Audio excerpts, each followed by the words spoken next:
The intro is getting even crazier as we enter the multiverse, everyone. A lot of cameos in that, so you're going to have to go back and freeze frame some stuff. We got an appearance from Cameron Kennedy's cat, Bino, and of course, Carter Harrell's dog, Chewie. But the big one is Anthony Carboni as Broadway Spider-Man, and it is my favorite thing in the world.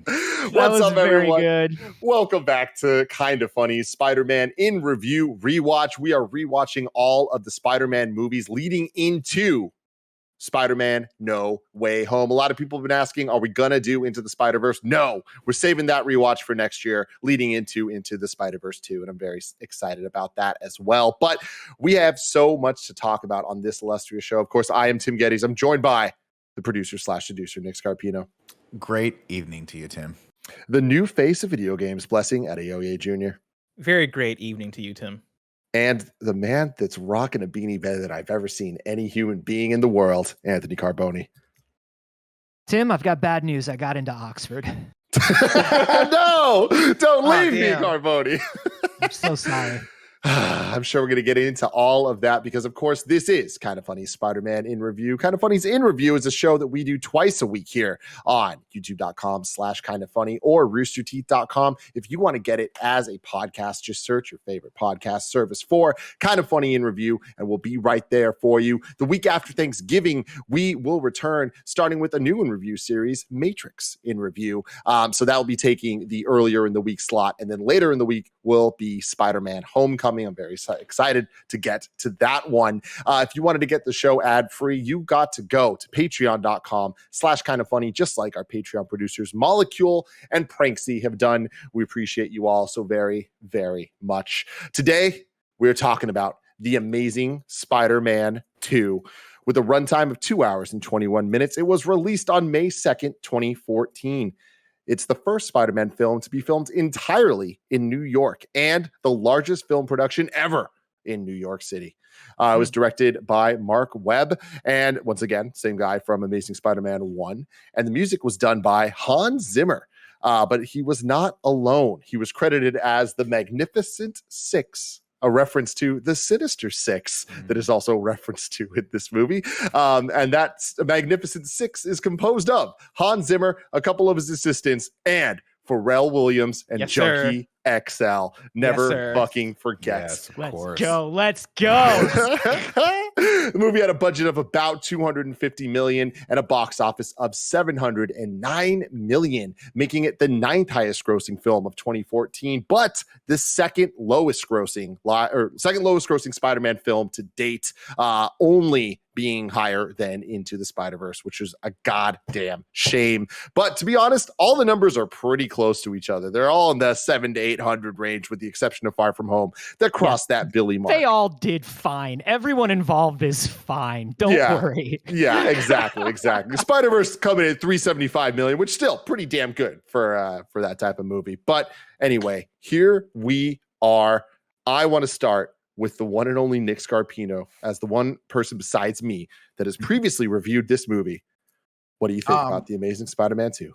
It's not as good as the first one. I think it's a little looser, and I think it falls prey to some of the ridiculousness of the Sam Raimi trilogy. But I enjoy watching this movie. I enjoy watching both of these movies back. And part of me at the end of this kind of was like, I wouldn't mind them doing a third one of these. I'd like to see where this goes. I'd like to see what MJ would be like in this universe and how he'd get over the loss of Gwen Stacy. And again, I think I keep coming back to, like, I don't really remember any of the action sequences in this movie. And having just watched it literally last night, I still couldn't tell you kind of what some of the minutia of them are. But I love the back and forth between Andrew Garfield and Emma Stone. I think they nail the chemistry even more in this. I like their writing and I like their relationship in that, and I think the ending kind of hits for me. Other than that, it's just one of those things where I'm like, it kind of falls prey to the sequel problems where, Dane DeHaan's character in this starts kind of likable and you kind of appreciate him. By the end of it, he is a comic book villain in the worst sense of the word. And whoever designed his makeup in this, it's like that was a tough row on that one. But there's a lot of cool stuff in this movie too. I like the suit. I like I like seeing the Doc Ock stuff. I like the idea that we're building the Sinister Six to come at him. But I I have to, before I give it up, before I give the table back, or give the time back to the room, rather, we got to just talk about Paul Giamatti. Because if you just watched this movie, you would think he's one of the worst actors on the planet, but he's not. He's one of the best actors on the planet. I have to, one day I'm going to ask Mark Webb when we hang out the next time, what was your direction to him? Was it just to be completely ludicrous? Because that's what he did in this. Tim Geddes. A little fact for you. It was Paul. It was all Paul. He's like, yo, I'm a Russian bad guy. I'm going to just do it. Can I just go for it? And they're like, go for it. Ridiculous. But that is all I have to say about that. I'm gonna jump in now as the other person that has reviewed this before. I will say I was wrong about my previous ranking. After rewatching this movie, I feel like I was a little higher on it before than I am now. And I think I fought harder for it because of how much I love so many elements of this movie. Because what it gets right, it fucking gets right. And it gets it so right. And there's a lot of those. But I think there's an equal and opposite reaction for every good thing. Even like within a moment, there can be an amazing thing, and then something that makes you go, "Oh, why'd you do that?" And like that makes it tough for me. So my re-rank, it's still not going to be that drastic, but I would switch Amazing Spider-Man 1 and 2 as being Amazing Spider-Man 1 I would put first and this second. Because to me, we've talked a lot about how Spider-Man 1, 2, and 3 are more based on the 60s Spider-Man comics. This is clearly based on the Ultimate Comics, and that is the version of Spider-Man I like a lot more. And I think that with that, this movie is a very faithful, not adaptation of that exactly, but of that style and take on it. And I think that's both good and bad, because those comics were very much, let's throw a lot of things, let's set up a lot of stuff that may pay off in the future. But this isn't a 100+ issue comic series. This is a 2.5 hour movie. And I feel like it feels less like a movie, because as a movie, this is a unmitigated disaster. It's a total fucking mess. But as just like what we have now, this episodic storytelling in superhero movies, this is nowhere near as good as a lot of the Marvel Studios movies kind of nail that nowadays. But I do think that there's maybe 15 plot lines in this. And I think that while at the moment, maybe only like 8 of them work and the rest don't, by the end of it, without most of the others, it wouldn't work, with rare exceptions like some of the plane sequences. Nick Scarpino from Kind of Funny. I wouldn't call it an unmitigated disaster per se. I think that should be reserved for the likes of the original Suicide Squad. But I do agree 100% that there's just too much going on in this. The dad plot I keep coming back to as being the thing I like least about this movie, and I don't know why. We start with this way over dramatic. It's insane. It's so brutal. And you're just like, it's just too much. It's one step too far. But, for all the negatives that I'm sure we're going to get into, the things that I love most about this are the suit is fantastic. We already know that. But the swinging scenes are unrivaled in this series. They're so good. They are frequent. They happen for him to get from place to place, but also for him to fight enemies, multiple enemies. The fight scenes in this are inspired for the most part. There's rare exception. But I love that we're always seeing him use his smarts, use his webs, use his power, all of it together. And like we get the scene at Times Square of him losing access to one of his web shooters and having to like be smart and figure out how to make that all work. That's super cool. But even in the final clock tower scene, we see him shooting a bunch of webs and using those webs to kind of like gymnast off of and stuff. And I think that it's just a very well-designed Spider-Man fight scenes. And him fighting Electro, going through the whole power grid and stuff. It's like, it is very authentically Spider-Man. But even with that, there's some over-the-top moments that kind of don't fit and make me go, ugh, constantly in all of these scenes. But the opening scene, not the plane scene, but the opening scene that the movie should have started on, of the spider logo turning into his back, falling, swinging, the Rhino coming in, the big fight happening, how that all happens. I love that. I love the end of this movie. I love the little kid, with the way Spider-Man treats him. That scene is the most authentically Spider-Man thing we've seen in any of these movies. And I just feel like adding all that stuff together is so good. But then we get and then the score is fucking incredible when it's incredible, and it is intolerable when it's bad. The Times Square scene, the Electro theme stuff is horrible. It is horrible. But the Spider-Man theme, oh my God. Last week I was like high on the ASM1 theme. This theme fucking kicks, dude. And I love how much they commit to it. This is a cartoon come to life, both good and bad. Anthony, blessing Adeoye Jr. Let's start with you. What'd you think? I don't like this movie. I think this movie's bad. It's one that I think loses itself for me the more it goes on. It becomes more and more messy as they introduce more elements. And in the way I know people people throw this out there as like a saying, right? That like Tobey Maguire was like the best of Peter Parker and Andrew Garfield was the best of Spider-Man. And I do think there's some accuracy there, as like repetitive and corny as that is to say. I think Andrew Garfield's Peter Parker, I absolutely do not like. I think it's bad. I honestly think it's terrible. Like there's nothing about that Peter Parker to me that even on the level of like wanting to like it for their own interpretation of it, because this interpretation of Peter Parker is a bit more smooth and a bit more cool and has a little bit more Andrew Garfield to it, because like it is really hard to make Andrew Garfield come off as like nerdy or incapable or whatever. Even those elements of it that feel original to this interpretation of Spider-Man, I just couldn't vibe with, right? Like there's nothing there that really pulled me in terms of Peter. Spider-Man, I think, is cool. I think the depiction of Spider-Man, and a lot of this is from the original. I know I wasn't here last week to talk about that, but I do love the quips. I do love the attitude. I do love how he is your friendly neighborhood Spider-Man. I think that stuff works super well. But then you get to pretty much all the characters in this movie that aren't Spider-Man or Gwen Stacy, and I don't really like anybody here. Like Jamie Foxx as Electro is so cartoony and so, I think, all over the place in terms of his motivation and the weirdness of it, and him being this guy that, you know, just wants attention and just wants the world to know he exists. I think it is such a thin level of motivation for that character that makes it nearly impossible for me to believe when it comes to his motivations of why he is Electro. And then you get to Harry Osborn, and I think Harry Osborn has some potential there in terms of his motivations and him wanting to be good, but I do think that they get there, or at least they try to get there too quickly in a way that just doesn't feel like it evolves naturally. And so even that stuff, that stuff I don't like either.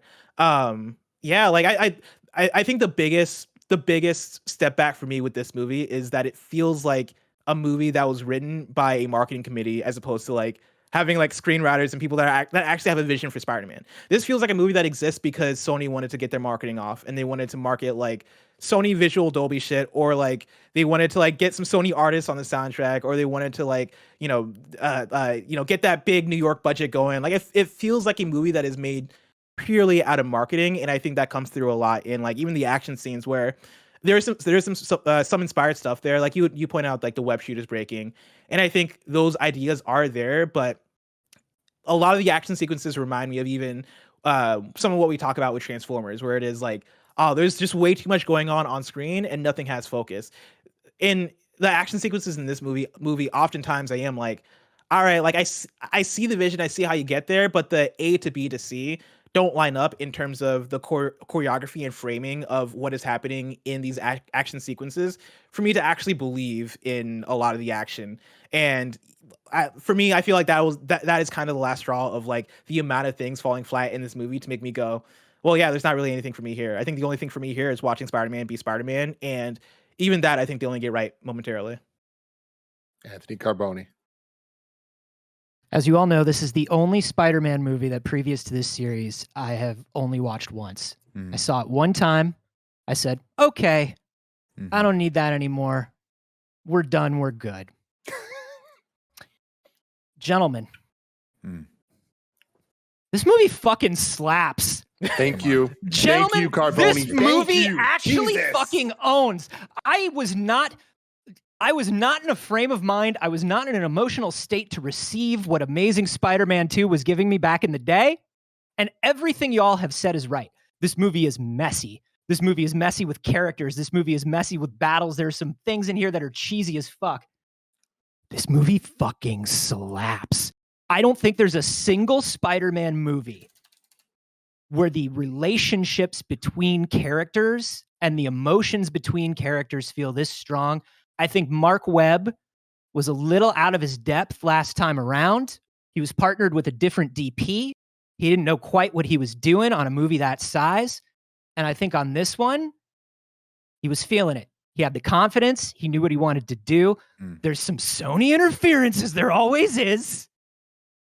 But the things that Mark Webb knew he loved about Spider-Man, and he knew that he loved about these characters, he got so right in this movie that I think the only time I've seen stories of these characters done as right was maybe Spider-Man PS4. I'll tell you what, you bring up a good point, Anthony. You say it's messy. You know what else is messy? Banana Split. Who doesn't like Banana Split? Doesn't like a Banana Split? Baby, it's messy out there. Sometimes you're in love, you got to go to Oxford. Drink every time she says Oxford. Don't do it. You'll die. I do agree in terms of the relationship between Peter and Emma Stone or Gwen Stacy and Peter and Aunt May. I think that is the thing that this movie actually absolutely does nail. Like, I think you're right in terms of Aunt May the waitress or Aunt May the nurse in training? Why did they put that in there? Why does everybody's got a secret identity, baby? Everybody. There's at the end of this movie, Parker family's got secrets, Nick. So many planes of action happening at the end of this movie. No pun intended, by the way, because the two planes heading toward each other, I couldn't give 10 shits about. Why was that there? I'll tell you why it was there.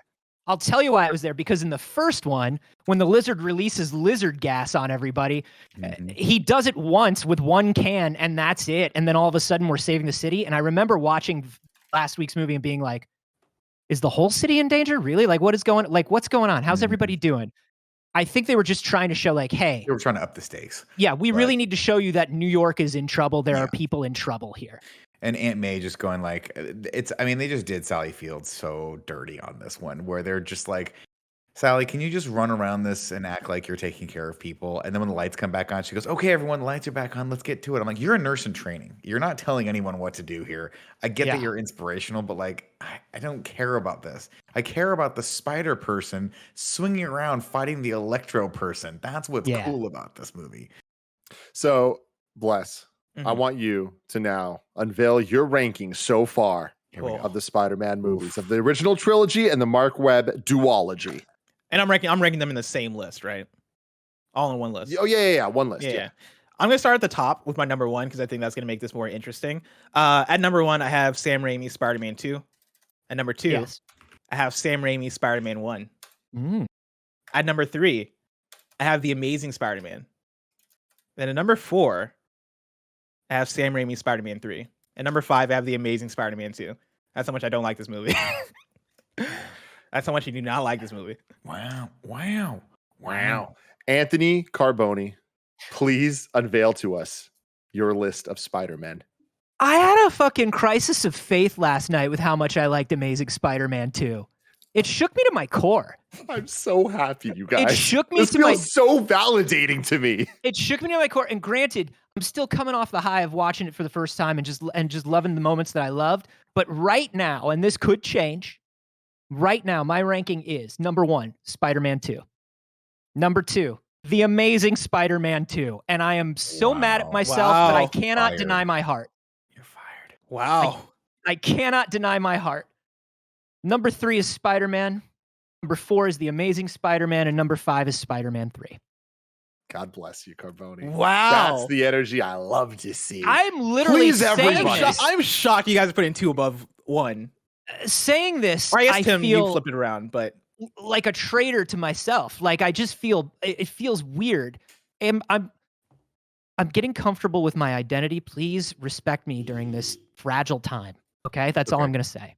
Do you need to pull your beanie down a little bit more, or does it need to go farther back on your head? I don't know.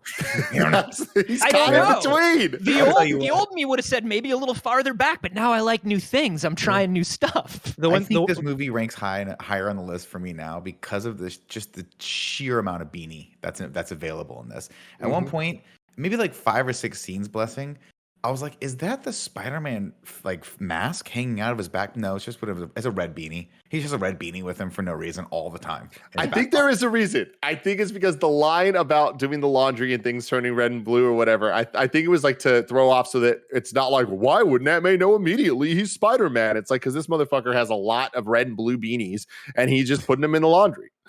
God, it was weird. Sorry, Bless, I interrupted you.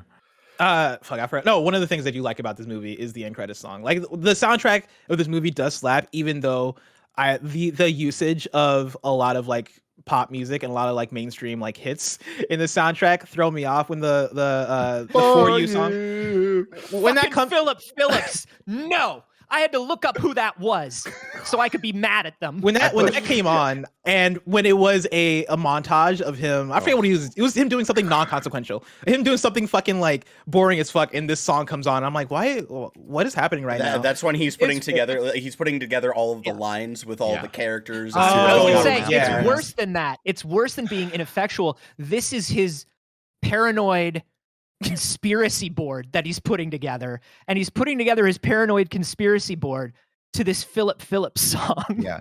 Here's what's fun about that. I put Imagine Dragons, even though while I was watching, I looked it up and I was like, I don't know what Philip, and I'm just gonna put Imagine Dragons in there. That song was so terribly placed. It's in this- Mumford and placed. Dragons and Son and Phillips. But I And do then want to that give scene is immediately followed up. That montage with the licensed song is immediately followed up with another montage with Kid Cudi. Yeah. The Yes. Pursuit of Oh my- Happiness yes. remix. And It's like, ridiculous. This is so fast. I kind of like that scene though. But and also, and I mean, speaking of things that we like, right? I do like the end credit song being Kendrick Lamar, Alicia Keys, and it's a song original to this movie. And if there is a reason I like that this movie exists, it is the existence of this song, because this song is a slapper, and Kendrick Lamar was all the way in his Duffy for this song. But it is the choices of like the Kid Cudi and like the Philip Phillips songs and like shit like that in the movie that makes me go, man, this feels like a movie that needed to exist, because somewhere in Sony they were like, hey, we need a Spider-Man movie because like that's gonna do gangbusters, and we need to throw all our shit in there to like market it and get that budget up to like, you know, make this a thing, as opposed to anybody actually having like some sort of vision to it. And like that for me brings it back dramatically, because it's so noticeable to me. It's like seeing blatant product placement, which I think there is in this movie too. I forget exactly where, but I swear to God, there's like multiple places where I was like, did you need to market this here?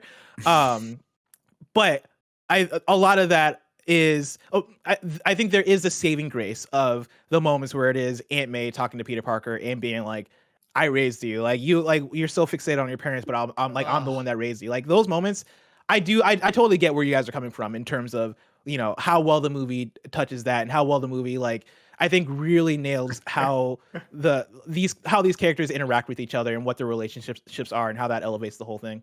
Can I tell you something though? Yeah. I think as much as it's easy to say that the licensed music is product placement, and I think it probably is in a couple places. I looked at during the credits and I was like, I want to see who's on Sony BMG, and I want to see who's on a different label.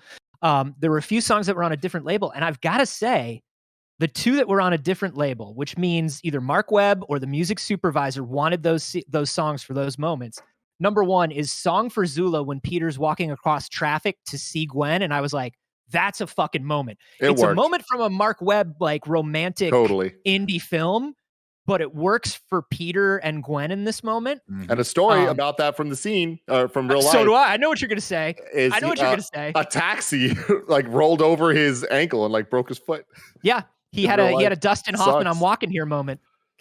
But the other one is Philip Phillips. Somebody really just wanted Philip Phillips for that scene. Yeah. Cool. It's just so That's really cool. surprising. Now, the one thing that I do want to bring up about music before we move on from this part is, and Bless, I'm not gonna bring this up. I'm going to, like, for us to show you have to go find it yourself. But Bless, you have to Google this and try to find it. Mm-hmm. But in 2014, when this movie came out, it was announced that Pharrell was going to be doing some music on it. So of course, one Nick Scarpino, who was working on Up at Noon at IGN at the time, came up to me and was like, Tim, Pharrell's making the music for Spider-Man. Do you think it's going to sound exactly like the song from Despicable Me? And I was like, are you talking about the Because I'm Happy? Like that song? I remember this video. Yeah. So Nick literally spent one afternoon, like one lunchtime, walking into the recording booth and making up on the fly lyrics to the tune of I'm Happy, just because I'm Spidey. I forgot that you motherfuckers were behind that video. That's really good. Yeah. So go find I that don't yourselves. Want people to like me, Blessing. It's like I'm like repelling people. Oh God. Oh yes. Thank you, Barrett. Thank you. I don't know if I should play it. You gotta play all right, it. hold on. Look at that now youth. Hold on. I need to change this window really quick over here. Where did that go? Look at this hat on Pharrell. Yeah, remember when Pharrell was wearing that hat? Yeah. He really was wearing that hat. Yeah. Dude, this Looks was like he's dude. like Greg a Miller. Park Ranger. Greg Miller still couldn't grow a beard at that point in time. Yeah. It was I literally think he didn't have a beard until last year because he couldn't. Musician Pharrell Look at that Williams has baby recorded face. a song for the movie hot off his hit single Happy. Now, we sent our producer Nick Scarpino to Pharrell's studio to bring us the first listen. Are you ready, Up at Noon fans? Yeah! Here it is. Might sound crazy, but it's Spider-Man. He's doing stuff that a spider can. That's really good. Look out, he's Spidey, swinging from the buildings and things. He likes to swing by a rope. He's so damn Spidey. He likes to He's swing so damn around Spidey. and save all the chicks with the red-headed hair. He likes Mary Jane. This is Greg's way playing us because Greg has a great drop in here. Keep playing it. Like, it's... He said he swings from a rope. Like, why, Nick? That's... Oh, bless you. Fucking bless you, Nick He Scarpino. swings from a rope. Blessing Adeoye Jr., you've had a very long day of kind of funny content, hours and hours of stuff. So we are going to excuse you from the plot of this review. Thank God. But before you go, do you have any final thoughts, any things you want to say? I'm glad they didn't make a third one. Wow.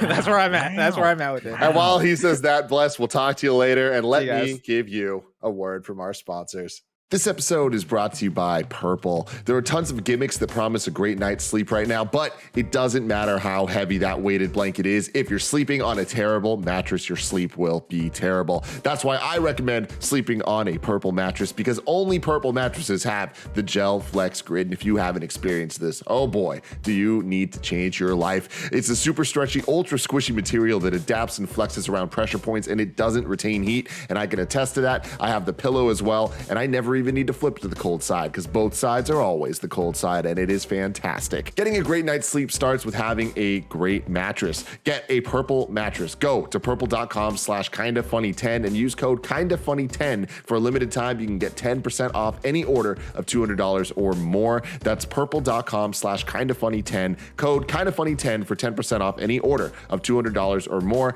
Purple.com/kindafunny10, promo code kindafunny10. Terms apply. Next up, shout out to ExpressVPN. Are you using the internet without ExpressVPN? If so, why?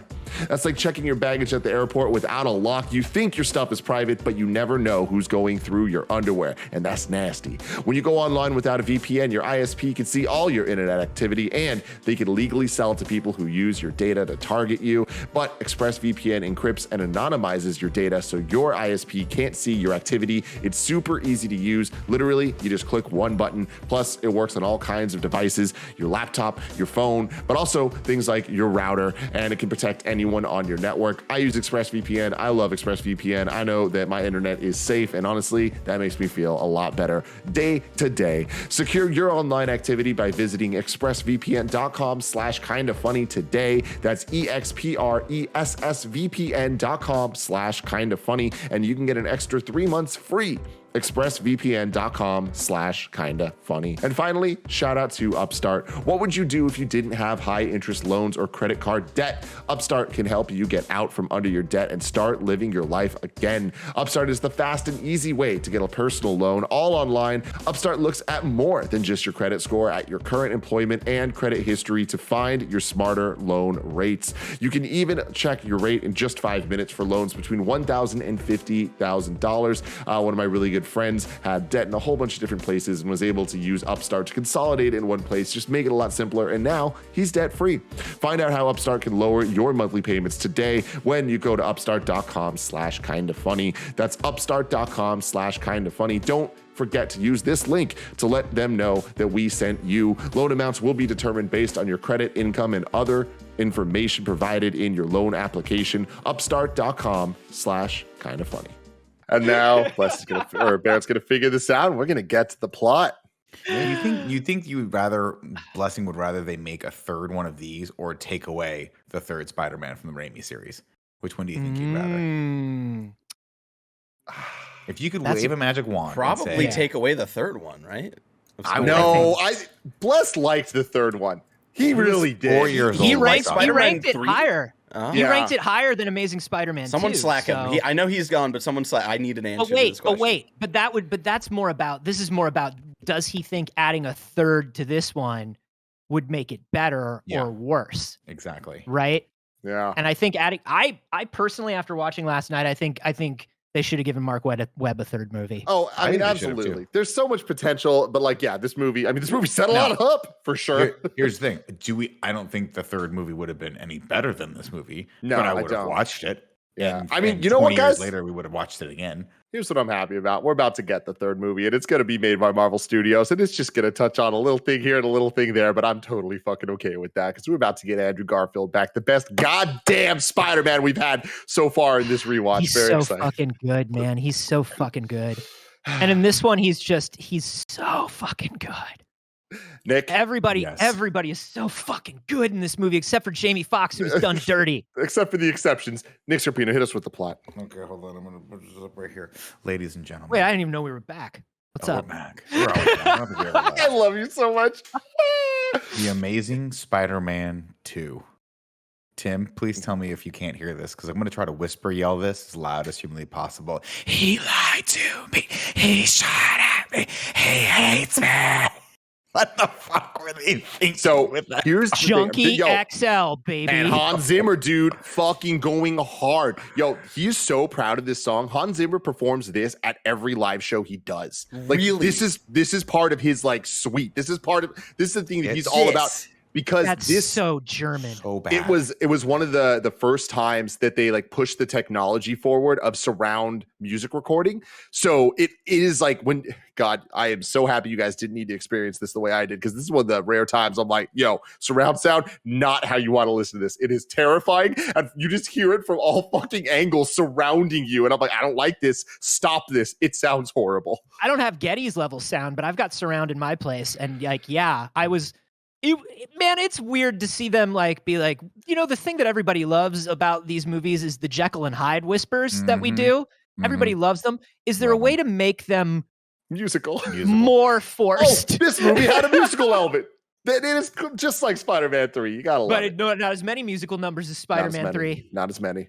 It was just an interesting choice. Now, I will say, too, well, while we're touching on the music, Tim, I think you nailed it. What's good is good, and what's bad is just sticks out like a sore thumb bad. And that's both the music and the composition. But I will say, I'll disagree with everyone a little bit, because I like Electro's theme. I like that use of I do that too. big, deep electric bass drop that they do. Mhm. It's the I vocals. don't like when it starts playing the Itsy Bitsy Spider, which is weird. Oh, I like that. Do you really? I fucking hate that. So It's- here, okay, go for it. ahead. Nick. No, go ahead. The reason I like it is because it reminds me of what I like about this movie, which is it reminds me a lot of the Ultimate Spider-Man comics and Spider-Man cartoons, where it's just like there are villains everywhere. You got guys like Rhino that are just dudes, but then that Spider-Man's actually fighting, which we've never seen in any movie up till this point, where it's just he's just fighting a like evil dude, right? Mhm. Like normally we're getting him up against like the already superpowered people or whatever. So I like the fact that there is as many villains as there are. I wish they were fleshed out better or whatever, but I like how Rhino's handled, where it's like from the get-go, it's like, yo, this is over the top cartoon. I love how the music is like a cartoon, where it's just like the score goes from being nice and quiet, like the first movie's little like nicer, intimate 90s adventure movie scenes, to like the over the top overdriven guitar and shit for like the bad guys coming in. And I like when we get to the Electro fight, that feels like a cartoon moment in live action. And I think it works through that lens. I just think that often it goes a little too far, or It's just a touch it too happens a couple too many times, Mhm. or like there's some element where I'm like, okay, you ruined it's- what was good about This this. is what It's funny, Yeah. though.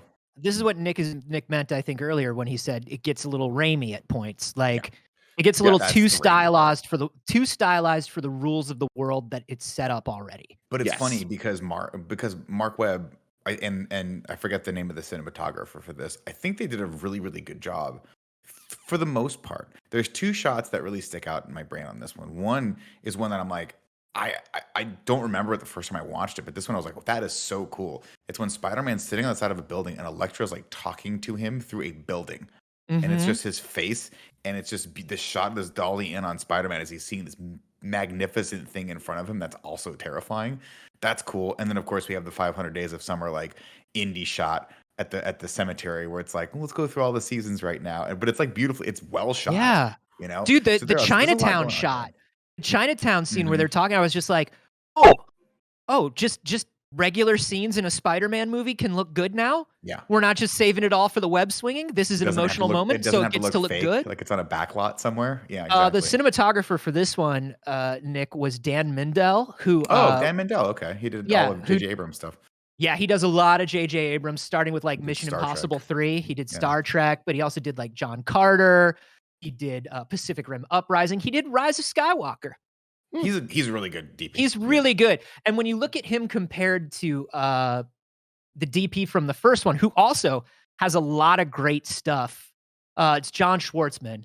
And John Schwartzman has also done like a lot of fucking stuff. He did Jurassic World. He did he did the Second Night at the Museum. He did Armageddon. You know, he's done a lot of Michael Bay stuff. But it explains why Amazing Spider-Man, the first one, looks a little more like grounded and a little more, I don't know, I don't want to say boring, but it looked like they didn't want to get as more straightforward. They didn't want to get as crazy with the action stuff. Whereas like Mindell is not afraid. There's a moment in this where they're hiding in a closet and there's still a lens flare happening in the closet. Did you notice that? Oh yeah. That is very that makes a lot of sense. Love that scene. And the little dashes of light that are like coming through them. That's so funny. I was like, are we on the bridge of the Starship Enterprise or what? Who cares? Ladies and gentlemen, let's kick it off where all good stories should start, with a D plot that I don't care about. Peter's dad kills a bunch of spiders with chloride and then shuts down the lab, but he can't delete all the files from Oscorp, so he just leaves. Did you enjoy the watch gear foreshadowing, Nicholas? Was that too on the nose or not on the nose enough for you? Honestly, for a comic book, for a Spider-Man movie, I like stuff like that. What I didn't appreciate is Gwen giving a 15-minute long speech about her own death. And I'll tell you this right now. If at this point, if I were Peter, if someone was like, hey, I left you a message, I'd be like, don't leave me a message. Because you're gonna die if that happens. So you know what's interesting about this speech? There's a bunch of things, but one is Emma Stone wrote it. So that's one thing that's interesting. But another thing that's interesting is Webb was doing an interview recently where people are like pestering him about No Way Home spoilers, and he wasn't gonna do it. But he was saying that the speech wasn't about Gwen's death. It's about Spider-Man's death. And that was Gwen literally talking to Peter. And like that, when you think about it through that lens, it's a lot less weird that the speech is what it is. Because if you're just a high school kid in love, like think about that. You would totally like say some shit that think you're being slick, talking to a whole crowd, but you're really talking to somebody. And the fact that he wasn't there and she really wanted him to be there to hear it and all that stuff, it adds up a little bit because the death was more about her dad. Yeah, I wish for you to become Hope. She's like talking to Peter, for sure. That's fair. I get that. Doesn't make it great, but it does make it a little less bad. It's very twee. It's very Mark Webb, and it's in a Spider-Man movie. It's weird that they also chose to use that sort of trope for 2 movies in a row. Yeah. Because remember, Uncle Ben leaves him a message in the first one. He's like, yeah, I will continue to be Spider-Man. Because he's like, you're my hero, Peter. Now please come back from the 7-Eleven. Like, what? It doesn't matter anyway. See, but so the other thing there, though, that I do kind of appreciate about this movie is something that we haven't seen from the Maguire movies, and we haven't yet seen even from the MCU Peter. But it's a big thing about Peter and Spider-Man's character is how much he loses and how much he, no matter what, is Spider-Man, but he keeps losing. And the 2 biggest phases are Peter losing Uncle Ben, but then Spider-Man losing Gwen. And I think that like the fact that they both have those kind of symbolic moments that are tying into each other with the recorded messages in any shape and form. Sure, it's a little on the nose for us like watching the movie, but I think that that's a key thing of just like to the character what this means for them. That makes sense. How about that? Sure. We get a little recap of them dropping Peter off at old Uncle Ben and Aunt May's house as we go off. Mary, and then we catch up with Mary and Richard flying in that private jet life. Well, Richard uploads files to something called Roosevelt, and he goes on a Sony Vaio. Of course. Our life as we know it is over. We're going to spend the rest of our lives looking over our shoulders. Thank God we left our defenseless child with 2 very old people so that whoever is coming after us could keep him, like just immediately kidnap him and use him as leverage against us. Thank God the multinational corporation that knows that only a specific blood can turn a spider into spider powers will never find our son. How would they know? How would they know? This is why I hate this subplot. It makes no sense. Like, I mean, the only reason it exists, really, I mean, I'm sure there's a version of the script out there where it exists for a different reason, but it only exists in this finished product to somehow kind of make sense for Harry's plot of how he becomes Green Goblin, of like how the blood all works, and that it's tied to Richard's blood and all that stuff. Not saying it's good, it's bad, right? But this thing more than any other thing, and I was thinking about why don't I like it above and beyond the reasoning of it feels like very tacked on, and it feels like we're adding complexity to a movie that doesn't need complexity. Yeah. The thing that I really don't enjoy about it is it removes something from Peter's origin. It means Peter was supposed to become Spider-Man, and I don't like that. I like that Peter was a regular guy, through an accident, was given great power and has to learn how to use it. This is his father setting him up to be the Spidered Man, and I don't like it. Yeah, it feels weird. It's very and it also relies a lot on what we talked about last time, which is like coincidence, right? It's just coincidence. It's a lot of coincidence. And if I could cut this whole subplot out, I super would. I totally would. And I do think there was a way to do this that, I don't know.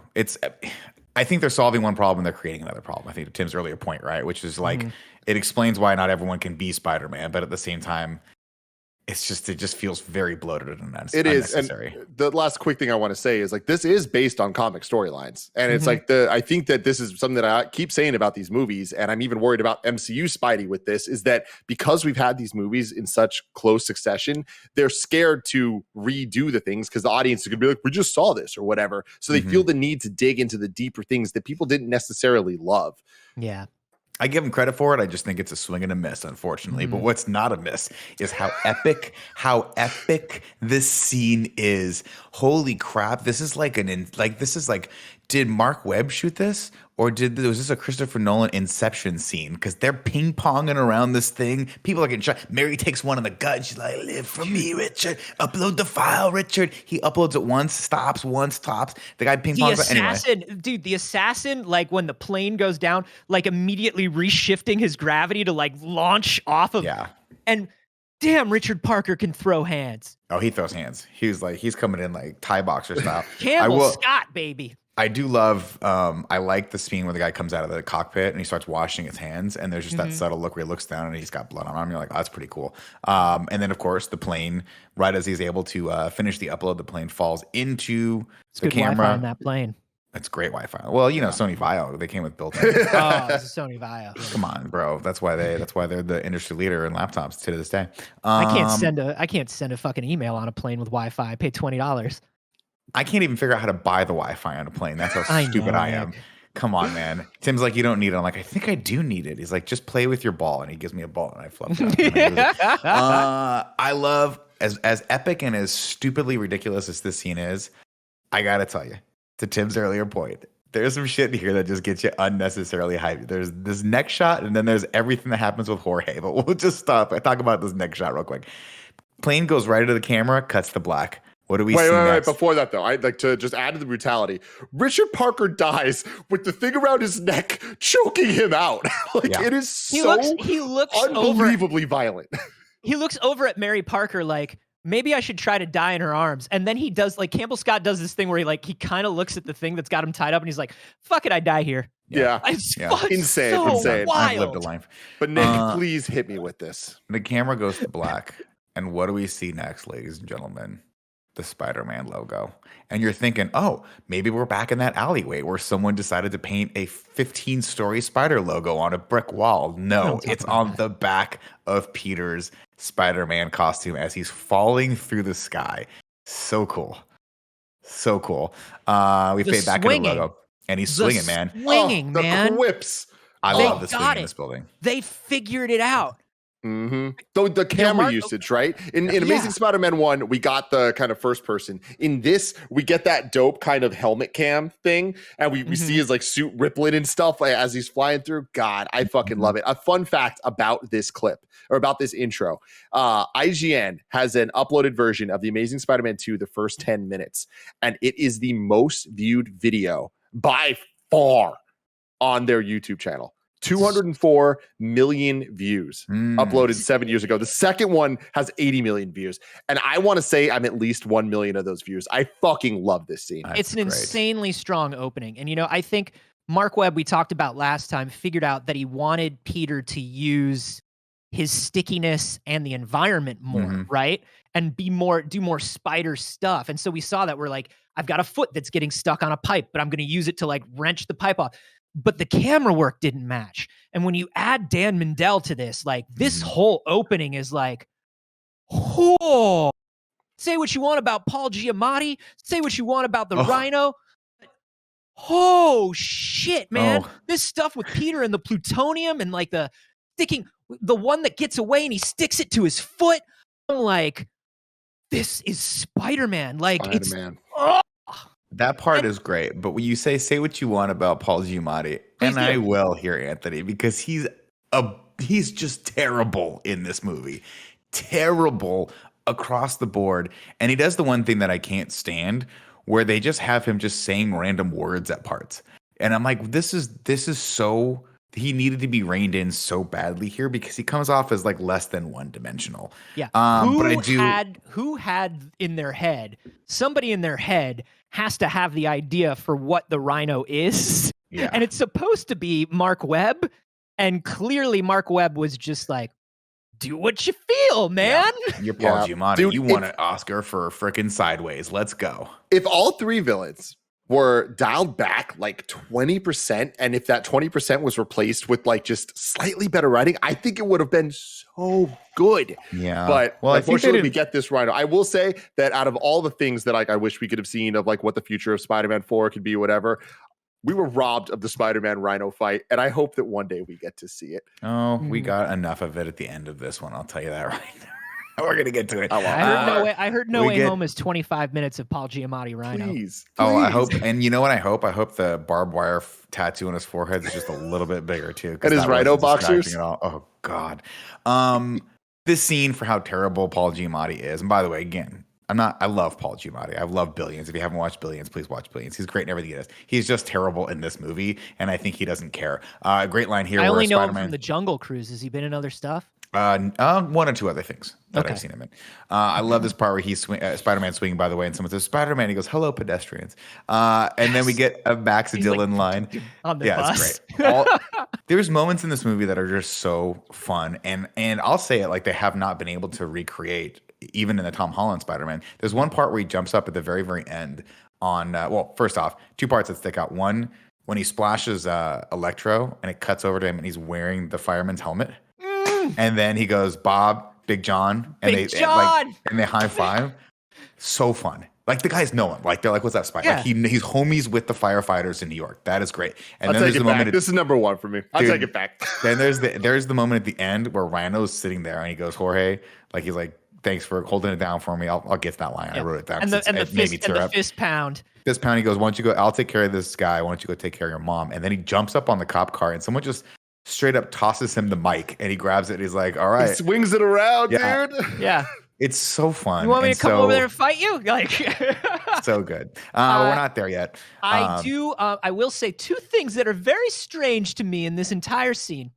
Well, three. One of them is just Jamie Foxx, but two things that are strange to me in this entire scene. Number one, this like Blues Brothers ass car pileup that happens. So many cop cars. And there's so many cop cars that get piled up. There were like 23 cop cars. And then number two is the number of times they use the goddamn 60s Spider-Man song. Oh, it's so much. Hey.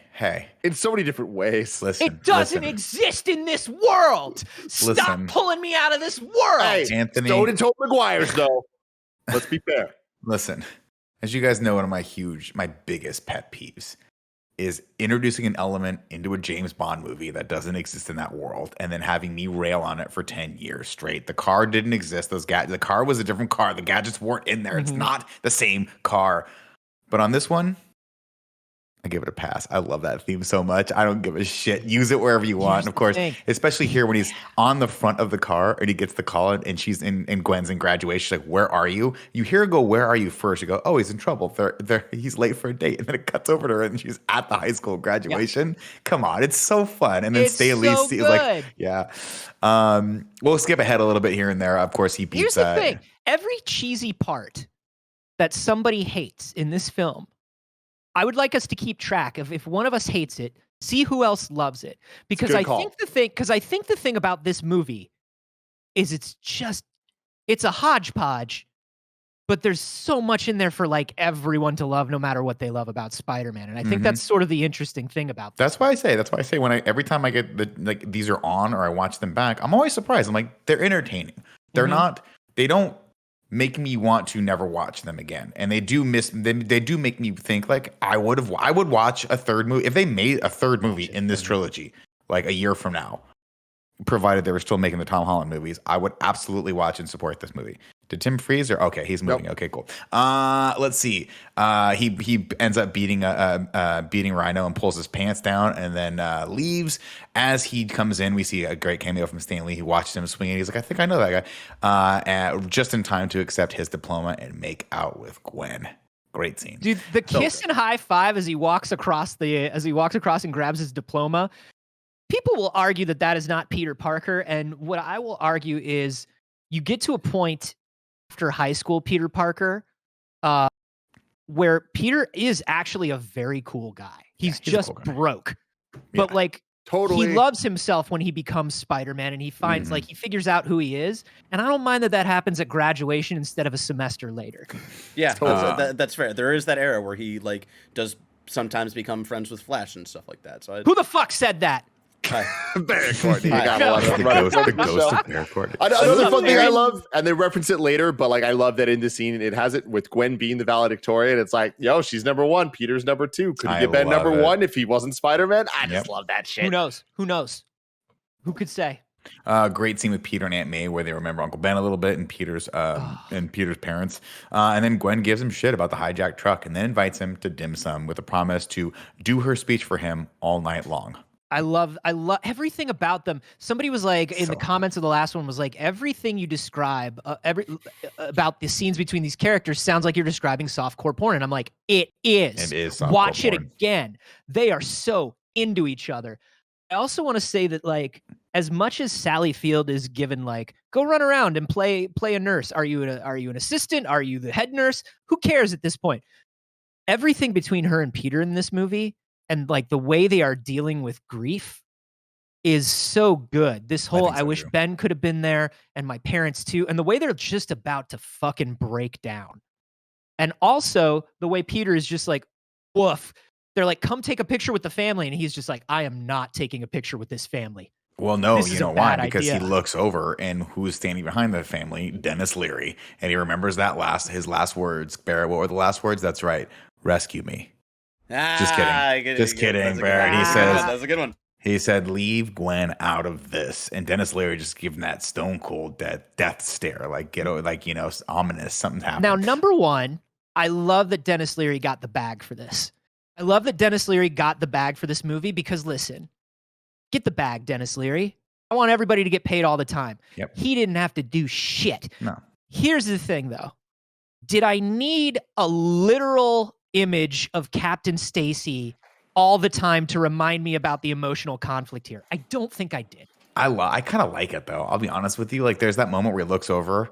I forget when it was. Maybe it was earlier, maybe it's later, where he sees him in the cop car. Oh, and Dennis Leary just great stare, just staring through him. It's haunting. I think it works. I'm in the middle of you two. Leary? I'm in the middle, and I think the biggest thing is I do like it, but I also think that it is very distracting, and it immediately makes me think, do I like this? Every single time it pops up, I'm questioning, does this work for me? And I think that's never a good thing with the movie. But I do think at the end of the day, I like it. I like Dennis Leary. Okay. Listen, they say the best movies are the ones that challenge whether or not you like them. Yeah. Amazing Spider-Man 2. Later that night outside the dim sum restaurant. Citizen Kane. Stalker. Exactly. Amazing Spider-Man 2. Outside at the dim sum restaurant, Peter confesses to Gwen that he can't get Captain Stacy out of his head. I promised him that I would keep away from you. Now I'm gonna come eat dinner with your family. It makes me not able to live with myself. And she's like, "You're Spider-Man, and I love you, but I love Peter Parker more. That's worth it to me because you can lose me. She says, because you can lose me, we can't be together. Because you can lose me, we can't be together. Who does that work out for?" And again, I think they really kind of cram home Gwen being like, "This is a choice that we both should be making. Yeah. You're making this choice for us, and we're both losing out. That sounds silly." And again, she's going to echo that later. She even says, like, you keep doing this. Yeah. You know, and so even though we haven't seen it, Peter's got some fuckboy energy in this scene. I'm not gonna lie. We're seeing a little bit of fuckboy energy from Peter. We understand his emotional core and why he's doing it. Yeah. But this is some real fuckboy behavior from Peter Parker. 100%. Well, let me tell you something right now. If every time I turned a corner, I saw Dennis Leary staring back at me, I'd make some different life choices Well, too. I'll say the same thing I say about every superhero movie, which is one person go to therapy, I dare you. Yeah, fair enough. Fair enough. Try to figure out something called, or read a book on work-life balance. Gwen, of course, breaks up with him. She said, "You don't get to keep doing this to me. I break up with you." The And then way she walks delivers away. that. There's Great. so many moments in this movie where I'm just like, oh yeah, I remember why we gave Emma Stone a fucking Oscar. Emma Stone rules. Great. She's great. She's a national treasure. La La Land 2, when is it coming? When's it coming? La La La La La World. Land. La La Land. La La Land. La La La La. Anyway, Peter buries himself in his work and saves a bunch of people, including Jorge, who is the cutest little kid who's made a wind turbine that got broken. So what does Peter do? He fixes it with his web, just a little bit of web. He's like, "You made this? This is awesome, man." This is why he's the best Spider-Man. And then we get another scene. Now, Tim, another thing I'm a sucker for. Please. I am a sucker for any time he's wearing the Spider-Man mask and anything else on it. And we get this scene with him getting the meds where he's got like the hoodie over it. Oh, Spider guy. it's silly. Spider-Man. What? Spider-Man. Spider-Man. Yeah, exactly. And then he sneezes in the mask, and all I can think is, oh, that must suck. That's gross. But here's something that kind of dawned on me the last time watching this. This is maybe one of the only real interpretations of your friendly neighborhood Spider-Man. People are comfortable seeing him. They're not freaking out. And that tells me he's just around so much, you know? He's Well, he just went like, over to he's New just- York. Yeah. I mean, I think that's something that they set up But- really but- well in the first movie. Yeah. That by this one, it's like you totally believe you can fill in the gaps of what he's been doing because it does feel like he's been fighting crime and it does feel like he's beating up dudes that aren't the Rhino yet. And I think when Yeah. you can add that to people liking him, Yeah. it makes it feel more friendly neighborhood Spider-Man-y. But he's also, you see when he interacts with Jorge, it's not this Tobey Maguire, hey, this 5-year-old child is going to teach me a lesson by Eat suddenly your like, vegetables. Right. suddenly like, yeah, giving a soliloquy by William Butler Yeats or something like that. Spider-Man is just like, hey man, I'm here for you. And they're like, yeah, we're here for you too, Spider-Man. And it's like a very chill energy that he has. It reminds me of, and this will hit for Tim. It reminds me of like when you would see Robin Williams in San Francisco. Yes. And Yeah. you'd see him and you'd The go, home. "Oh, it's right. What's up, Robin?" And he'd go, "Hey." And just Yeah. walk away, He would right? take like pictures with you in the Apple Yeah. store. He would like Didn't care. go and like take photos on every Yeah. computer. but it was but you were seeing Robin Williams, the actor. You'd see him on screen, but then when you'd see him in person, you're like, Robin Williams, the guy that lives in San Francisco. He's just, it was cool. It's that kind of vibe where it's like a little bit more intimate, not 100%, but just, a little bit more. And I like that. They nail that in this movie. Then he watches Gwen hang out with her friends, and he's like, oh, should I go say what's up? Stalker. Yeah, a little stalker vibe here. But then he sees a fire and he goes, oh, I got to go save some people instead. We get a We're fun not little allowed to like this stalker behavior from Andrew and dislike it from Toby. We have to 100%. dislike this. We have to dislike this across the board. And the scene that comes up later where he reveals to her that he's been stalking her, I do not like the way Gwen handles that, but that's okay. We'll move on. I don't like the way the writers handled the way Yes. Gwen handles that because they sort of hand wave it away with her dialogue. Now, granted, Emma Stone sells it. she does sell it, and granted, not to defend it at all, but I do think that there is a part of her that like still is obviously pining for. They're both very much in love. They're just trying to figure it out. So The reality of it is it's a real scene and that's how many people would really act. That doesn't make it not problematic. It's extremely problematic. And when we're writing movies, that's that weird line of the responsibility of like showing what people should do versus showing what people actually do and how that should change. So I think that's like a big thing to keep in mind, but it is problematic. It's not acceptable, period. It's one of those things where, like, if like in movies now, you wouldn't write a scene like this, right? Yeah. Kids in real life don't do this. If they wanted to make this better, have it just be the coincidence, the happenstance of you turn around the corner and you see her with her friends, and then you go, "Should I talk to her? No, I should. I should respect those boundaries." And then, oh, there's a fire anyway. I got to go take care of that now because we do this know. is my job. We also do know, like, we forgive it a little bit more because we do know that Peter is constantly afraid of loss of people important to him. Yes. So That's why he never listens to messages anymore. no, you can't leave him a voicemail. He just sees the voicemail from Tim and he's like, "Oh, no, I'm gonna You miss can you. I'm gonna only miss you, text Tim." him on his Sony Ericsson. Can they text on those? We don't even know anymore. They don't exist.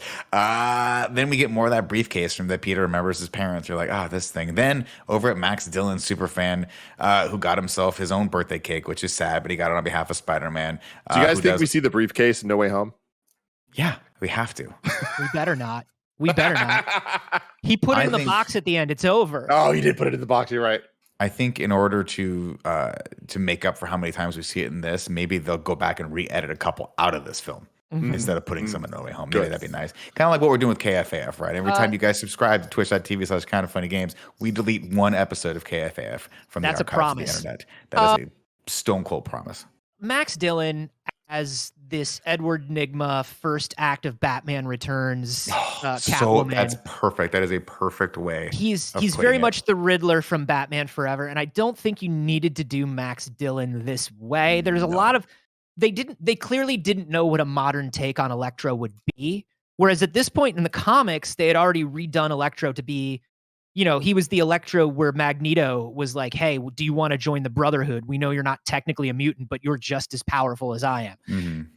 Electro should be very powerful, particularly like in a modern world in a big city. So I like that this movie gives us that. But this, I don't know what the idea was here. I think it's a great idea. Like, I think that Bless was talking about earlier about like them doing this whole thing about him feeling really ignored and nobody caring about him, but him being talented and all this stuff. Like, he's essentially Spider-Man, but not being Spider-Man. And we see that with him not getting the credit. I think it's horribly done. Like, I think that it's they played it for jokes when if they played it as this really sad, serious thing, I think that it could have been an amazing origin story, but it at the end of the day doesn't work in this film. There are two times when it works for me. The first is when he says when and it's because Jamie Foxx is selling it because he's better than this material.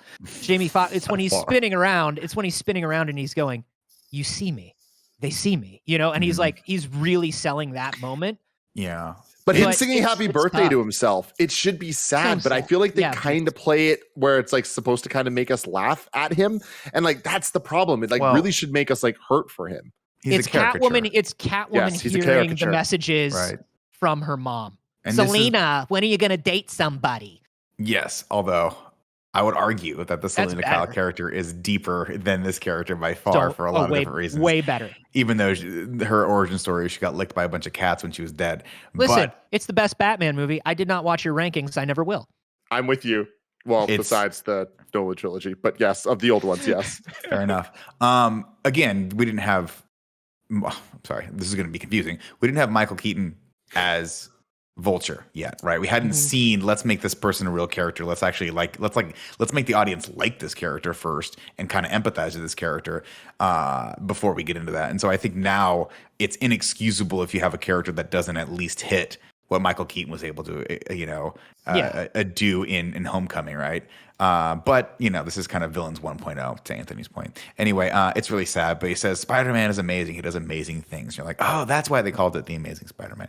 And then Aunt May has started her rounds in the hospital. She's training to be a nurse. Why not? But she won't let Peter do his laundry because he keeps turning everything blue and red. If you're an old lady, if you're an old retired lady looking for a part-time job, med school and nursing school is not the easiest way to go. It's a big leap. My grandma worked at a Hallmark store, I think, at one point, and that was a lot for her. She was like, this is enough. I can just sell some cards. Let's see. She knows he's Spider-Man, right? Oh, yeah. Yeah, okay. Oh, yeah. The argument about the laundry, she definitely kind of knows, and they're both kind of daring each other here. There's the moment at the end where you really know. Yeah. But this is the first moment where you're like, you're daring each other to tell the truth. I'm willing to believe that the writers and directors want us to think that in reality, she does not know. I think they want us to think that maybe not, but like I don't think it's done well. And I think that later the whole Harry plot of like, does Harry know he's Spider-Man?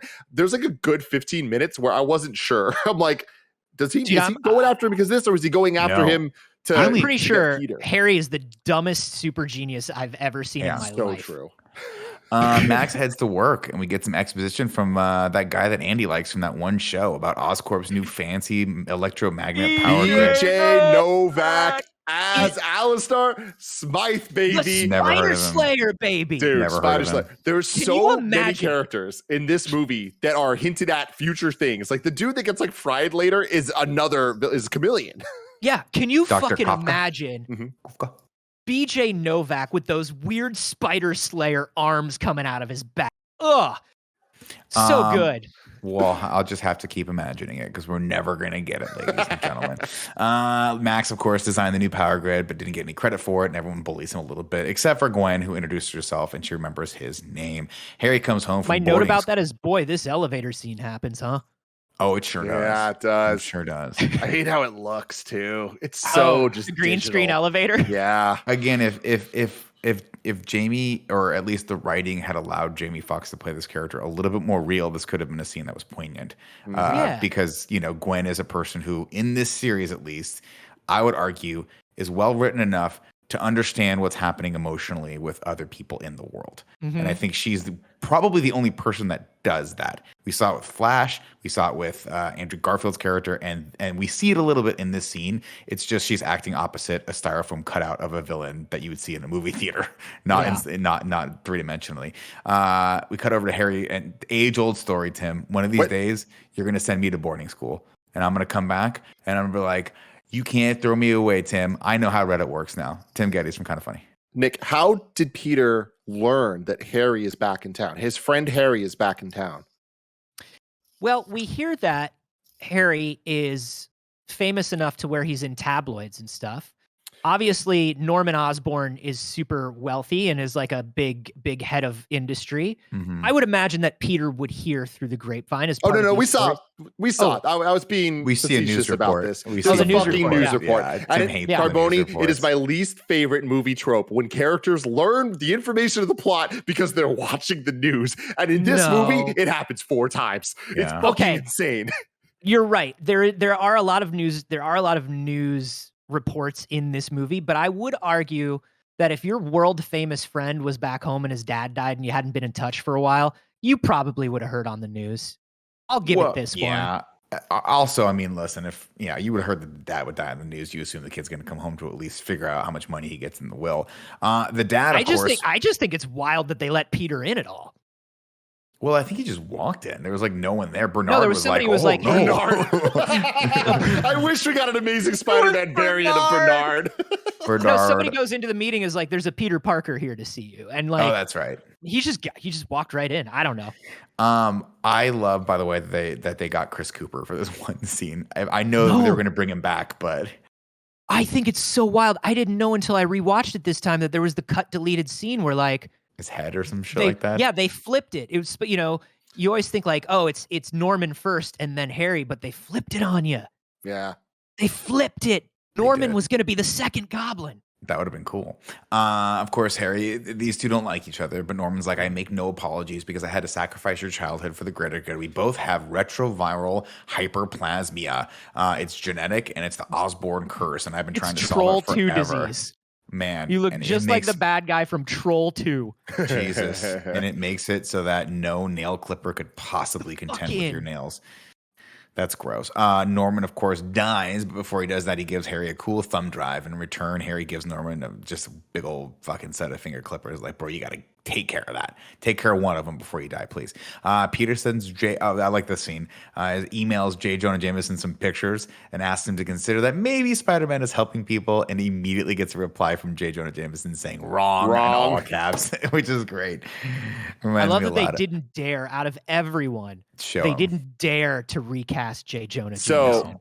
they J.K. Simmons wanted to do it, and they wanted to get him back. It just didn't fit in the movie, so they didn't have him. But it was gonna be J.K. Simmons. That's I love that amazing. they did it. He's the It one should've- constant throughout the multiverse. Him Love and it. Stan Lee, man, that makes sense. Gwen gets a call with some exciting news from Oxford, England, and Max gets told to stay late and fix the electric eel tanks or whatever the hell they're doing up there. So he sings to himself, "Happy birthday," and then gets shocked and falls into the eel tank, and they bite him in the face, and he turns into electricity, and the system restores itself. So look, here's the thing. Lots of hate about this movie and stuff. And I know that a lot of people don't like the MCU Spider-Man stories because, everything always relates to Tony Stark. I fucking love that stuff because I think it's good storytelling and it's for a universe we know. And that's how you build a universe that we don't watch it and say this is over bloated. We watch it and we're like, oh, this all adds up and makes sense. I like that in the Amazing Spider-Man universe, everything goes back to Oscorp. Everything, always. And they set up in the last movie that they're doing the tests, that a big thing about Oscorp is them testing on all the different animals. We see the pull-up of the rhinos and the vulture and the octopus and all that stuff. And it's like, I like that. I like that the eels are here for a reason. They're testing electricity and stuff. And to me, I think that's really cool. Yeah. It's corny. Like the idea of the eel accident is a little corny, but at the same time, damn, this gag is shot well. That's the first thing I thought. I was like, yo, this actually, when he like crashes through like two floors and into the tank, I was like, that was jarring. Like they visually nailed like how sudden and weird that was that happened. It's good until the cartoonish eel comes right at the camera with giant teeth and bites him right in his face. So- that part was a little bit weird. There was a ton of re-edits and reshoots. Apparently and I don't know why the plane sequence didn't get this, but this sequence and a lot of the goblin stuff, they had to cut or change this one in particular because it was giving kids and test audiences nightmares. That makes sense. Hey, give a kid a nightmare. It's fine. Remember Doc Hey. Ock? Bro, remember Baby, Poltergeist? Yeah, remember Arachnophobia? everything? Remember everything Remember- from my childhood? Remember remember- RoboCop? Any Jim Henson movie? Dude, I just watched Labyrinth the other day. I was like, man, this is some fucked up Labyrinth will shit. fuck your shit up, It'll dude. fuck some shit up. Let's see. Oh, then we cut over to Harry, who's like, they're like, hey man, you're in charge. He's like, I'm in charge now, and I'm gonna tell all you old Oscorp lawyers what's going on. I'm putting Felicia in charge, and of course, Tim, Felicia is Of course, the Black Cat set up for a movie we never got. never got Ton too bad of too, deleted because scenes. Now, just getting ahead of it here, so many things cut from this movie that didn't happen, including an entire plot with Shailene Woodley as Mary Jane. And they just decided, hold on, actually, let me get this for you. 'cause she it's would have really been funny. a really good Mary Jane. They said it was I just wanted to give they a said shout it out to was like- Felicity Jones here. Yeah, who I they love. just said it was like too complicated. Like there were too many things going on, and Yeah, that so like, that's the like they couldn't put enough MJ in the movie to make it worth her being MJ. Garfield in an interview said, I think all of the scenes were in our backyards. We had 2 or 3 scenes with me talking over the fence, and there was one with us riding together on a motorcycle that we never got to shoot. Mary Jane was cut from film, and they explained that it was a creative decision to streamline the story and to streamline the story of this movie and focus on Peter and Gwen and their relationship. And Andrew Garfield's like, yeah, I mean, I think it was a good thing at the end of the day. So Needed more Rhino. Well, what they were like, do we put Mary Jane, an iconic Spider-Man character, in this a little bit? Do we tease that out for audiences, or Tim, is what audiences really want to see is Aunt May in the hospital? and multiple planes almost Exactly. converging. I'm God, gonna no, fucking May- defend the hell out of those I planes. mean, when we get to I it. would That rather way. see that than Shailene Woodley as Mary Jane. I'm gonna be honest. Who there. the fuck The said fuck that? you got against Shailene Woodley? Where is that? The ghost good of amount. Dennis Leary talking to us right now? That is That is- amazing. that's Captain leave, Stacy. Ghost- leave her out of this. No, say rescue. I need you to say rescue me. Can you say rescue me?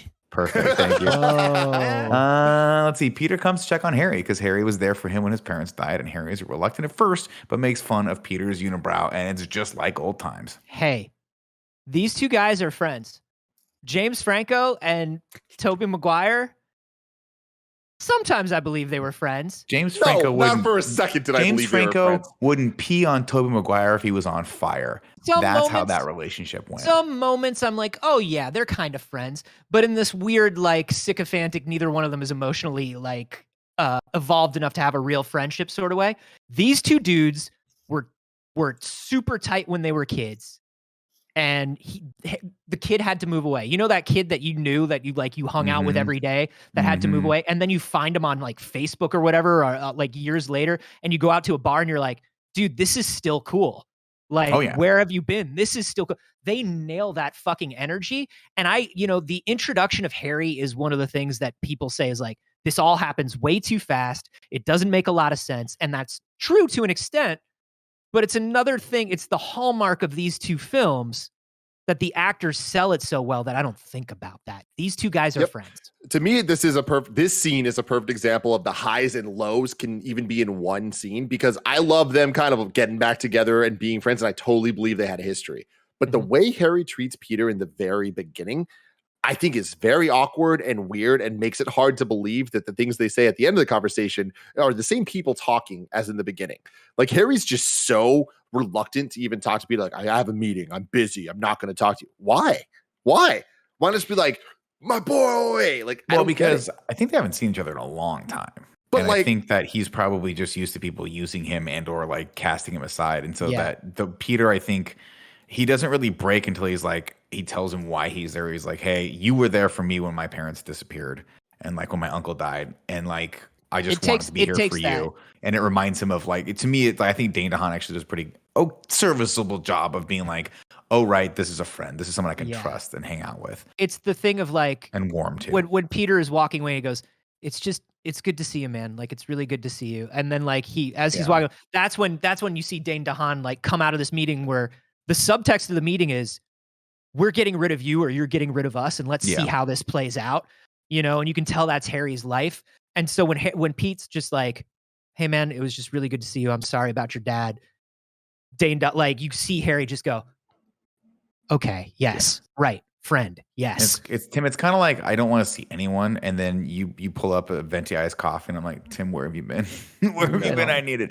The combo, of course, turns to Spider-Man, and Harry tells Peter he's running out of time, and then Peter throws a rock and skips it about 400,000 feet. And Harry's like, whoa. And then Menken, who I forgot the name of this actor, but man, he's great and everything. He's a character actor that's just been in a ton of stuff, including Chronicles of Riddick, where I think he played the Emperor Supreme or whatever that character. He played the Chronicles.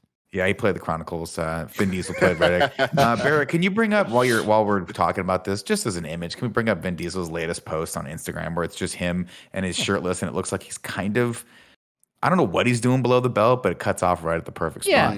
We don't need to say anything. His chest looks like it's a face of its own. Barrett, you don't need to bring that up because we've already seen it. I want Nick to see something new involving Vin Diesel. I just slashed you. If you could please bring this up. Okay, cool. While you're doing that, of course, important. Menken gets an update about Max dying, and they conspire to cover it up and blame Harry for it and get Harry out of the picture. Then Max comes back to life. Could be a cool plot. That's a good plot. Interesting. And then Max comes back to life in a very electrifying way, Tim. Hello. Peter gets a call from Gwen. Oh, my God. There we go. Please hit play. Yeah. Family, family, family, This is Why do they all look like my brother? Oh my God. This is Vin Diesel posted this? No, he didn't. No. He didn't. No, this is. I was like, no, Vin Diesel does not make fun of himself in this way. He's not comfortable enough. You have to do also that. understand that Vin Diesel doesn't know when people are making fun of him. He's not self-aware enough to understand that people would ever make fun of him. So he might post that because he might be like, this is a great homage to family. Hashtag Dom state of mind. Oh, God. I'm just gonna say this.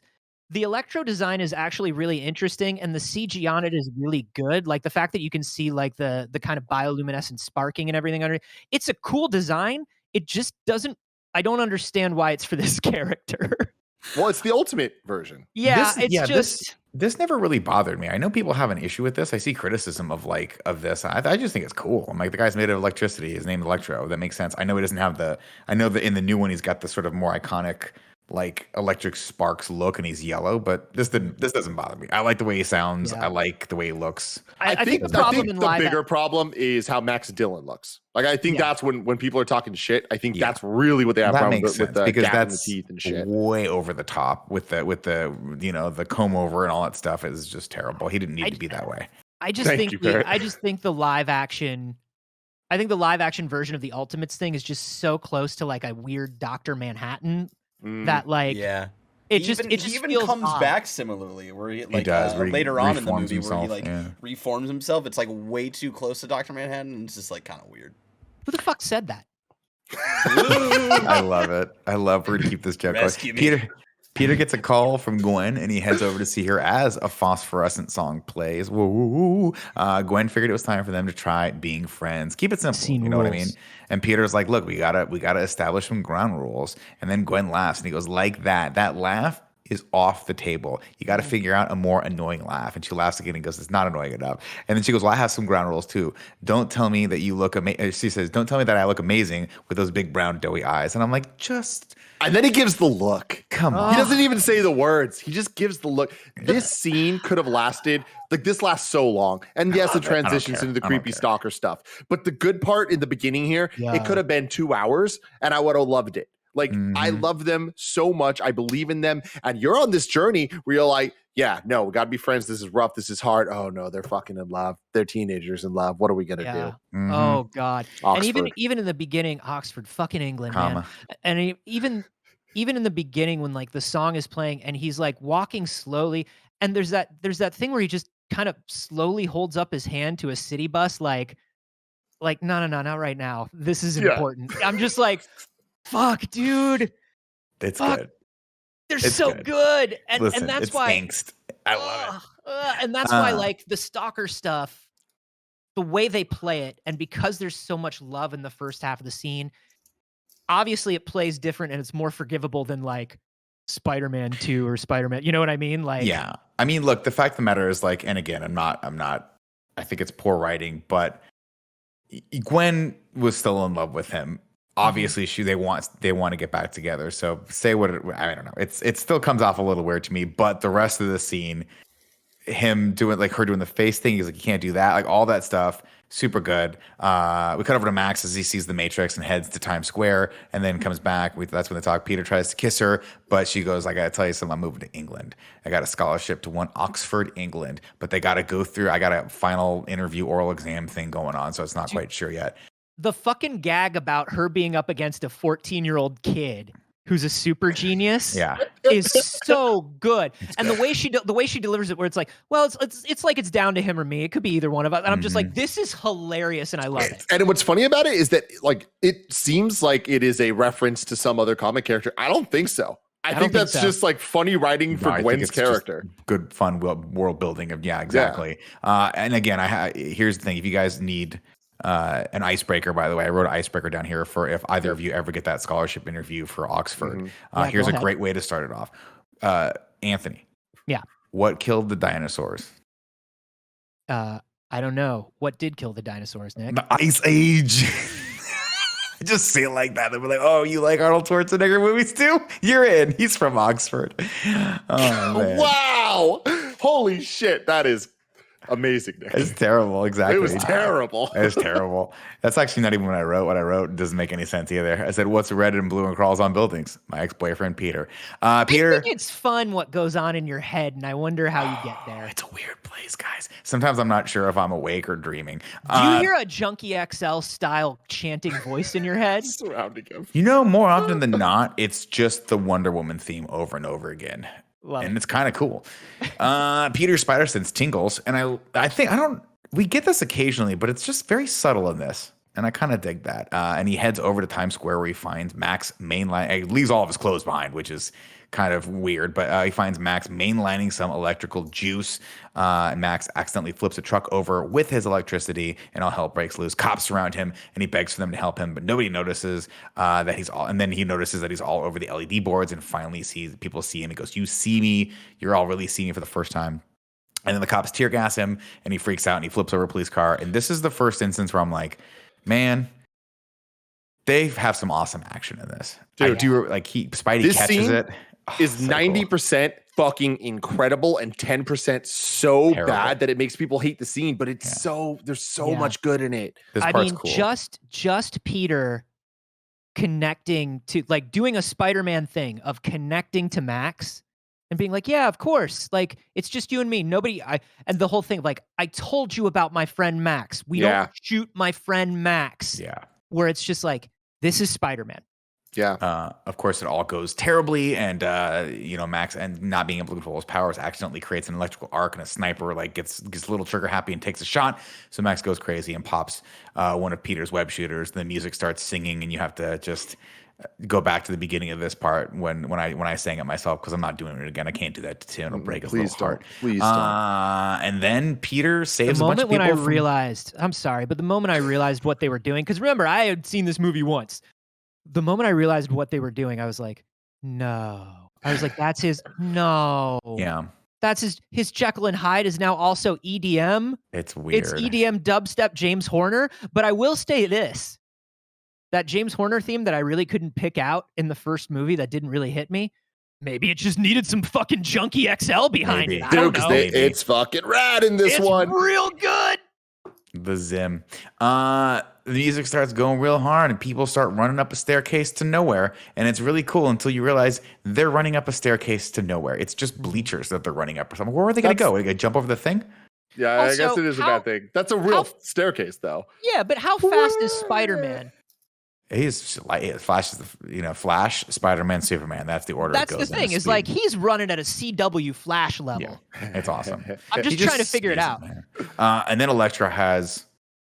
I'll say it right now, guys. Again, you want to talk about something that we should be criticizing, but it fucking hit for me. The best line in this whole movie. It's my birthday. Now it's time for me to light my candles. And he just lights this. He levels up with all the electricity and takes all the power for like 10 blocks down, and then starts levitating as he shoots electricity at people like fucking Emperor Palpatine's like, ah. They do Electro in this movie. Like, I've never fucking seen Electro, and I love am it, dude. good with it. It's I'm a fine lot, with man. It's pretty fucking cool. But I don't know where this is in the scene, but I really, really love him getting one of his shooters blown, and then having to save the people and only having one web shooter. So the way he like hits it together to make the string and like he actually grabs it and pulls it. Oh my Lord. I fucking love that. And then, of course, Spider-Man takes him down. The only way you can take a man made of sheer electricity down, with water. That's right. And he's wearing the fireman's hat. And then he goes, he looks over and he high fives Mike and Big John. Mike and Big John, Mike, baby. Big John, high five. Great. And then doesn't skip a beat. Swings back over to Gwen and says, England, really? And she and then he leaves. And she says, good talk. That's so good. This whole scene is so good. Listen, minus a little Junkie XL, maybe. This scene is very good. You know what, Anthony? I mean, you and I still living our life. Tim, dead inside. If I come to your birthday party and you said, Nick, can you bring 6 cupcakes? And I bring 74 cupcakes. Are you really going to be mad? Are you going to be mad that I bring too much of a good thing? If I just load more frosting on top of that shit? Come on, guys. You bring know up what I a mean? good point, Nicholas, because I love Junkie this so XL does save so much of this scene by adding that fucking slap behind the James Horner like theme that like you can't do this. That you got to take the good of the Junkie XL gotta with the take bad of the it. Junkie You XL. do. You're gonna have to. You You're gonna gotta be, take you're the gonna be putting Chunky these with the cupcakes XL. in your cupboards forever. Wow, that was great. Please tweet that. Please, Tim, tweet that. God. Okay, so Peter heads home and starts listening to freaking, what was it? Imagine Dragons Philip or something as he tears down his father's briefcase and again starts unraveling the mystery of their disappearance by doing what another creepy thing, folks, making a serial killer wall. And I'll tell you what, if Aunt May wasn't a little concerned before, she sure will be when she sees this bad boy. That includes Gwen, like a lot of Gwen. And I get that the whole thing is him kind of like trying to deal with what is he going to do about his loss and his family and Gwen. But I feel like all of those things together, just like this movie, it's too many things together that shouldn't be. This wall doesn't really make sense. No. It's Yeah, it's well like- designed. It looks it's- cool. It is but well it's designed. Freaky. It's like if he was like listing out the things he needed to get done for work all day, but also like threw in 3 of the grocery things he needed to get later. You know what I mean? It's like, Yeah. no, groceries are important, Peter. You need to eat. Mhm. We're at work right now. Maybe make a separate list. Mhm. There's a lot of Gwen Stacy on the Osborne conspiracy list. Yeah, we don't need to. Yeah, we don't need to be bringing that energy into the serial killer moment. We cut back over to Harry over in Oscorp, and he picks a zit on his neck, and it has that energy of when you're like, I'm gonna pick a zit and I don't think it's ready yet, but I'm gonna try it anyway, and it's not ready. And you're It like, was damn it, not I ready. just made this worse. But in doing so, he drops his father's thumb drive on the desk, and finally it all lights up, and he gets access to all the cool files and stuff like Were that. we ever worried that he didn't know what to do with the thumb drive? This is I the thing was. really? I This was is- worried. That's interesting. I wonder, like, he hands me something. It says Oscorp. It looks like a little chip. I'm sitting I know that Oscorp is full of smart tables. Like, I just didn't know? I don't know. It's weird. I It's a think weird it's one thing more where I'm thing. torn. I'm Yeah. torn with it because like one thing I love about these movies is the tech and how Oscorp has all this tech and the level of it feels futuristic. Like even we saw the lizard gas that the cops had in the first one, and in this one we see the cops use those like crazy ass devices to try I to take love down the Electro. tech. Like Don't that think I'm shit's talking cool. down the tech. But even Oscorp, like how futuristic it all is, I kind of like that. But I do think that this weird thing that Osborn just gives to his son, like it needs a little bit more explanation of what to do with it for him to jump to the understanding. It's clear he didn't really know either. Yeah. Which But is that's weird. the thing. He only doesn't know because the script says that he doesn't. Yes, know. exactly. You know what I mean? Like, it could have just as easily been a scene of Harry picking his neck, putting the thing down with like a sense of purpose and being Yeah. like, all right, let's dig into Dad's files. Would have been better. And I don't know why what are Dad's files titled, Who is Anthony? talking right It's now? the ghost of fucking Dennis Leary asking gonna tell Anthony you this. Carboni, what did Dad Oh. title his files? Because I'll let tell me you tell what. you, if I've got porn, Anthony Carboni, on my computer, I don't label it porn, okay? Yeah. Why would you label your secret projects as secret projects, you fucking Yeah. weirdo? I So believe dumb. it was. I think it might have been special projects. It's sorry. special But- projects, but and you I- need a certain level of access to get into the files. So I believe that Harry is biometrically like doing stuff on I'm the just table. saying. I'm gonna Oh, say come on. this. But here's what I'm saying, Bear. I agree with you just from the perspective of not every dad needs to be secret dad. You know, like not every dad needs to be secret dad. Just let him put the thing on the cool table and do the thing. Harry's office fucking rules, by the way. I'm definitely with Dennis Leary on this one. I thought they could have been a little bit more creative on that. But I will ask this question: Ask it. what happened to smart table technology? This is, dude. Do you guys 3 or remember 4 this was in CESs. You this were was there. in every movie? This was in Quantum of Solace where they do the cool thing where it's like, oh, all the motion graphics, and I'm like, that's the future, man. We're gonna get smart table technology, and I'm Fuck the staring movies. I'm staring right now at a very expensive 144 hertz physical fucking monitor that I can't touch and nothing happens to Garbage. it. You haven't been to garbage. Kevin's house in a while, Nick. Does Fuck Kevin have a smart movies. table? No, but he's very close. Any day That's now. funny. There were That's 3 or hilarious. 4 CESs that I went to where everybody was showing you off their remember? smart table. Yes, And I was it was a just like, thing. I want it. When is it happening? Smart table. Because like, here's the thing, real talk. What a how waste many of times, space. My tables are dumb. Look how dumb this how fucking table stupid is. this desk is. Do something. Doesn't do anything. It's just white. It's Nothing, weird. Stupid. Anyway, back to the movie. Harry sees the goblin armor and the spider research, and he's like, I want to put two and two together. Peter watches YouTube to learn about electricity as Kid Love Cudi this. plays, and Which, he works dude, up. I fucking love. Like, I love that we have this smart kid, and he's just like, oh, electricity? I don't really know too much about it. Let's look into some YouTube videos. I think it's Honestly, fucking cool. Him doing I the think- experiments, all that stuff is rad. What I don't like about this scene, at least I think it's this scene, it definitely is this scene. It's what kicks it all off is, guess what? Another fucking newscast. And he's watching this newscast, and it's these fucking kids. And the news anchor asks the kids, what do you think Spider-Man should have done to beat him? And he's like, I don't know, maybe some rubber. Like, why would they ever ask these random motherfuckers, hey, what should Spider-Man have done? That's It's a such a weird news weird- programming choice. Listen, dude. That was a real New York One anchor, though. I do want to give that a shout out. And they actually That's called awesome. it New York One.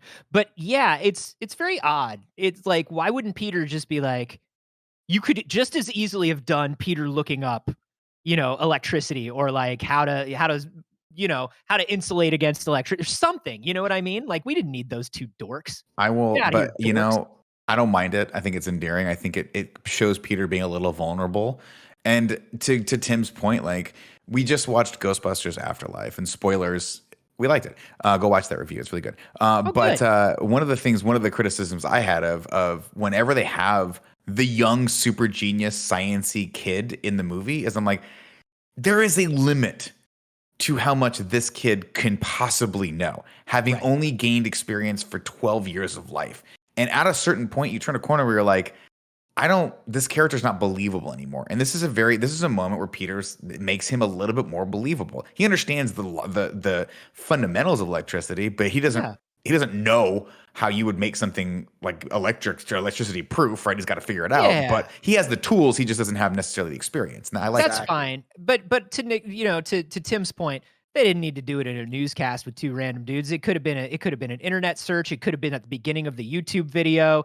It could have been, you know what I mean? Like, why show me two videos that aren't real? Show me one video that isn't real. Because I love the YouTube thing. I fucking love it. My note that I wrote down for this part is, I love Andrew's Peter. Like, again, it's just so damn good. And it's just because of what Nick's saying is he's not the super smart, I know everything. I'm smart and know how to get things done. Mm-hmm. Yeah.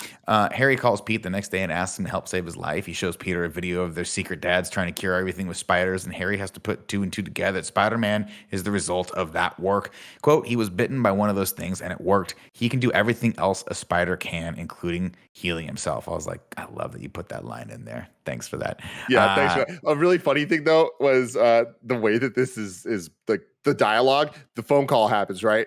And Dane DeHaan's just like, hey, Peter. Peter's like, hey, what's up, man? How you doing? Not good. I'm dying. Like, holy shit, dude. Like, I know there's not much other ways you can get into that conversation, but like that is hell. Whoa, you just jumped off the cliff there. Yeah, give me listen, before you drop the news that you're dying, just ease into it a little bit. Yeah, can you come over? There's something I really need to tell you in person. Yeah, it's not good. Prepare yourself for some bad news and bring Starbucks. Gwen looks up Max Dillon in the Oscorp database while Harry asks for some Spider-Man's blood, and Peter reluctantly tells him no. This scene might as well be Peter picking up a phone and being like, hello, Spider-Man? I need to ask you something later about blood. And Harry's just like, oh, is that him? Is that Spider-Man? Because you're not Spider-Man? Because even though this video of our two dads, okay, great. And you're not Spider-Man. Right. Okay, cool. Great. And it's from this point on that, unfortunately, I think this is what sours this movie a little bit for me, is that Harry's storyline from this point on is just comically silly. Ludicrous. It's just... And it relies on our familiarity with the Tobey Maguire movies and with the comics, and everyone's just like, oh, they know it's Green Goblin. They know what's happening. And it's just like, no, we don't. Just tell us better because this isn't great. Gwen looks up, we get the bad guy from Billions. One of the guys from Billions locks Gwen out of the computer. And man, this guy makes a perfect generic man in black bad guy. Oh yeah, the handsome security man. Good looking, yeah.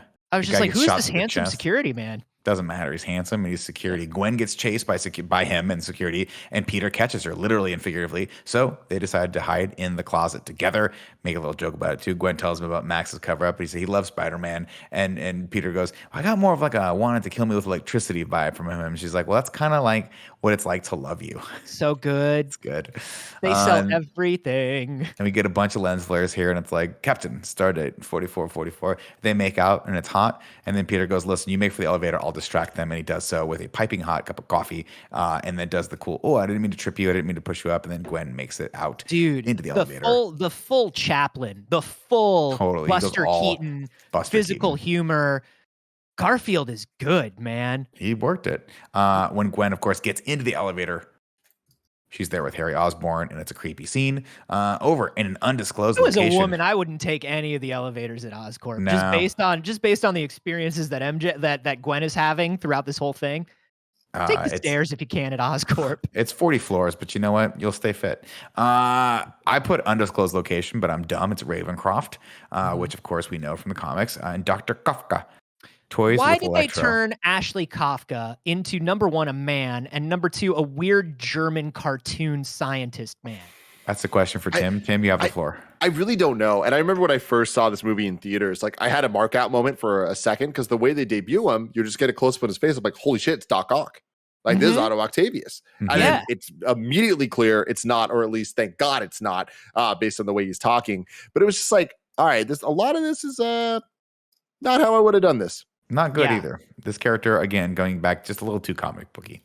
Yeah, this turns very, very Raimi, very Batman Returns as well.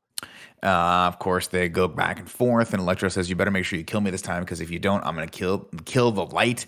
Everyone will see me for who I really am. Kafka goes, who are you? He goes, you know. He says, don't you know? I'm Electro. And the guy's like, Okay. Oh damn, Nick! I thought you were gonna do. You know who I am? Oh. You sure My you want to story- know? You sure you want to know? My story is not for the faint of heart. It's true. No, I just thought it was weird that he was like, I'm Electro. It was supposed to hit. But to this doctor, he's like, all right, you just named yourself. I get it. It's like Okay, when Tim man. calls himself daddy. It's like, it's You can't- weird. Stop doing and it. that's You something can't that give I love. yourself your own nickname. That sucks. And to give the Raimi movies credit, I love that the villains' names are from J. Jonah Jameson. That that I think builds why we love that J. Jonah so much, is that like it is the newspaper calling it the Green Goblin and Doc Ock. Like it's so cool. Hey, Did we see just that in had this? we just had a news report where we talked to two dudes about the electrical conductivity of rubber. Could Anya Ortiz have just said electro in that? I don't know. Yeah, I don't know.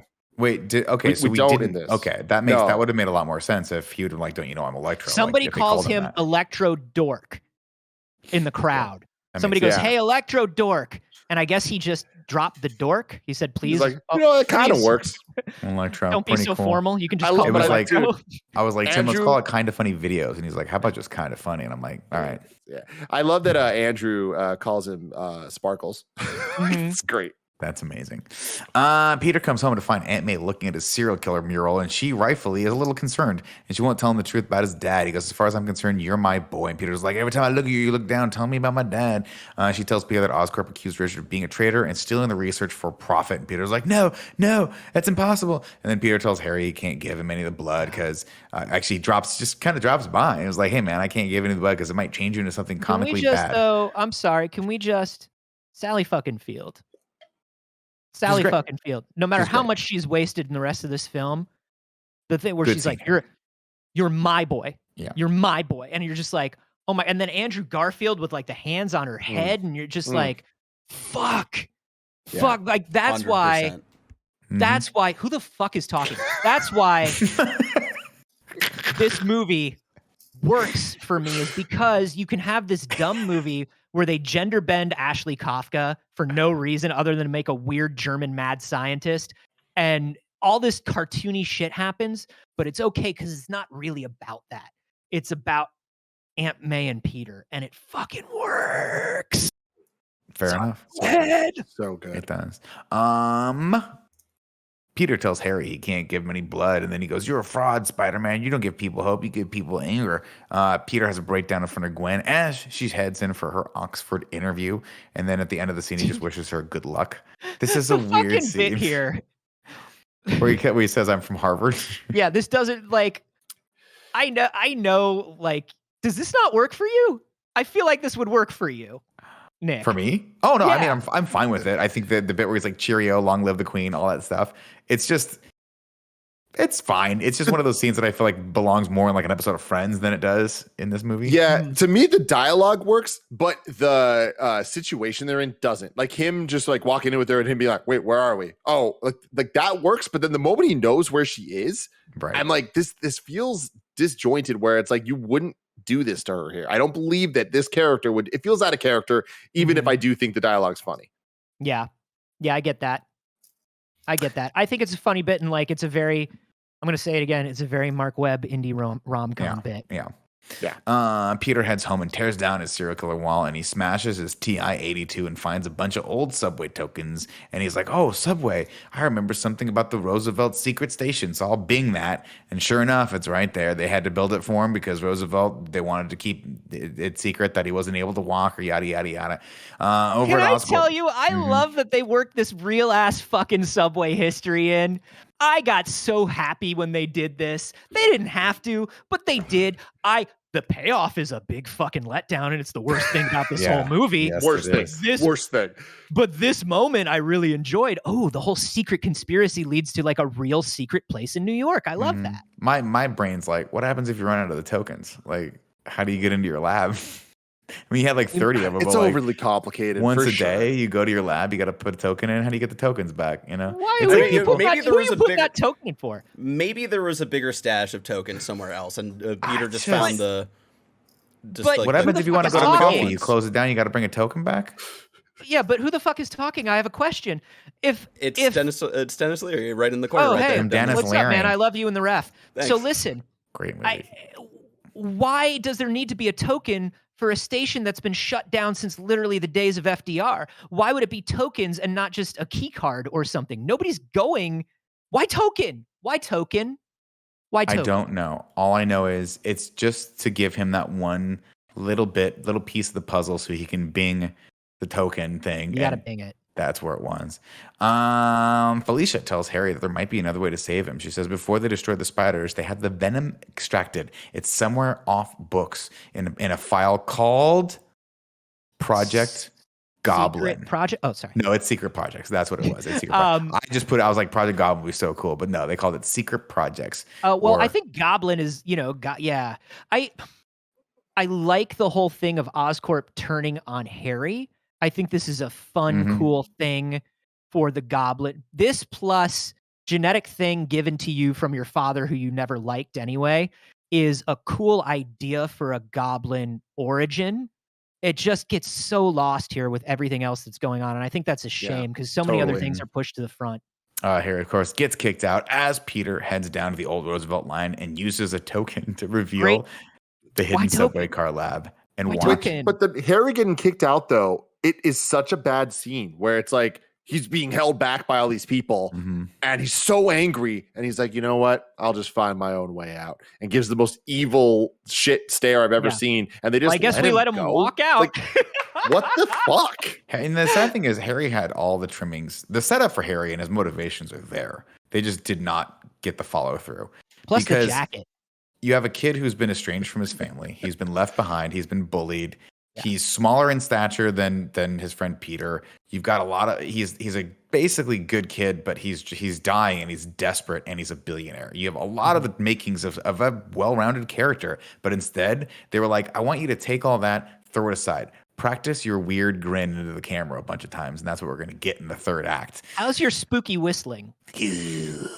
Sleep. Can you do this for me? What's the audition? He just walks in and just says, sleep on the page. He's like, I nailed it. Freaking nailed it. Let's see. Peter watches a video from his dad. Norman Osborn was going to use his work for biological weapons. So Richard refused, and Norman falsified evidence against him in order to take control of his work. I have never seen this plot before in my life, and I'm so glad that this is the first time I've ever seen it. What it's a mishmash. Trope. It's a mishmash of stuff that's actually from the comic, but it's like 2 or 3 different storylines squashed together and also set to make Norman the center of it, because Oscorp has to be the center of everything in this series. Still, it feels like a combination of like 4 different Ultimate. What is talking? It's Dennis Leary in the corner. A few of the Ultimate Spider-Man comic threads, like all mashed into one. It's like they nail none of it. Yeah, but plus there was some mainline 616 stuff with the Parkers being spies and the Chameleon killing them, and it's just a lot, and it all ends with Peter's the special boy with the special boy blood, and I go, no, he's not. He's a picked on guy who was in the right place at the right time and made the best of it. And chose to be a hero. No, my point earlier, just to dial it back for a second, is not that it wasn't from the comic books, is that this is just always the trope of someone making something and it gets turned into a weapon. We saw it in the last Spider-Man. We saw it in Real Genius. We see it every single time scientist wants to do something good. Of course, corporate bad guy wants it to be bad. And I was just, when I saw this, I was like, when I originally saw this movie, I was like, I hope there's a better payoff for this horrible plot line than just we had to go on the run because someone's going to use our stuff for bad. And unfortunately, that's what it was. It's a bummer because you lose the heart of, not the heart, but Norman in the first movie was trying to do something good and but had so much ego that he cut corners, right? Right. Norman in this movie is trying to save his own life, and so he could cut corners there. It's not just a matter of this stuff is unsafe. Like the fact that it was it could save Norman Osborn's life, but also a weapon. You're right. It's like you're adding another layer. He doesn't need to figure out the mystery of the thumb drive. There don't need to be 3 reasons why the spiders were being made. Peter doesn't need to be the special spider boy. Cut some stuff down, babies. I do want to say here that one thing that this does do is answer the questions that we all fucking had of who the fuck was Peter playing hide and seek with in the beginning of the last movie. Thank you. What's going on? What's going on? And now we get it. We get the whole flashback of that. He was recording the video. He was playing with him. He had him stay extra long hiding because he had to record this video for Peter. The fact that we had to connect this is so stupid. And the fact that we had to see Peter's mom talk to him again and say, hey, he doesn't like to sleep in the dark. Why'd they have the line again? I didn't like it the first time and I didn't like it here. Great line. Because you don't have to Great pay. line. Because you don't have to pay her to come back. They already shot that. Exactly. I don't know. I mean, it did make me want to buy a Sony Vaio, so I guess that worked for me. Mission bought 3. accomplished. I went on eBay yesterday, bought one for $4,000. It was cherry. It's got Everyone a couple gave the stains first on movie it. shit for Bing. This movie, Google, baby. Let's go. I say Bing anyway because it was just funnier. Harry, proving that the Ravencroft security not up to snuff, just tases his way into this highly secure supervillain secret site, and then Make him more powerful before this. Give him something where it's like some line of dialogue of like, yeah, this disease for a while it makes you like more powerful, but then you're eventually gonna end up like me. No, he's just a fucking dude. Not only just a dude, he's a dude that is slowly dying right now. Why would he be able to take out trained cop guards at a freaking police station? Not even a Dane police station. DeHaan It's not a police Dane station. DeHaan It's a is jail. 40 pounds soaking wet. Yeah. And he does some judo on these boys like Yeah. you would not believe. apparently and he studied that at Harvard. Here's the thing. Once again, you're making it too complicated. Why can't Norman Osborn, because security, like Ravencroft doesn't have to know what's going on at Oscorp yet. Why can't Harry Osborn just walk in and be like, I'm here to take a tour of the facilities. I'm in charge now. It's one of those things where like there's a bunch of ways to skin the cat here. One of them, though, is we set up the fact that Harry is not stupid.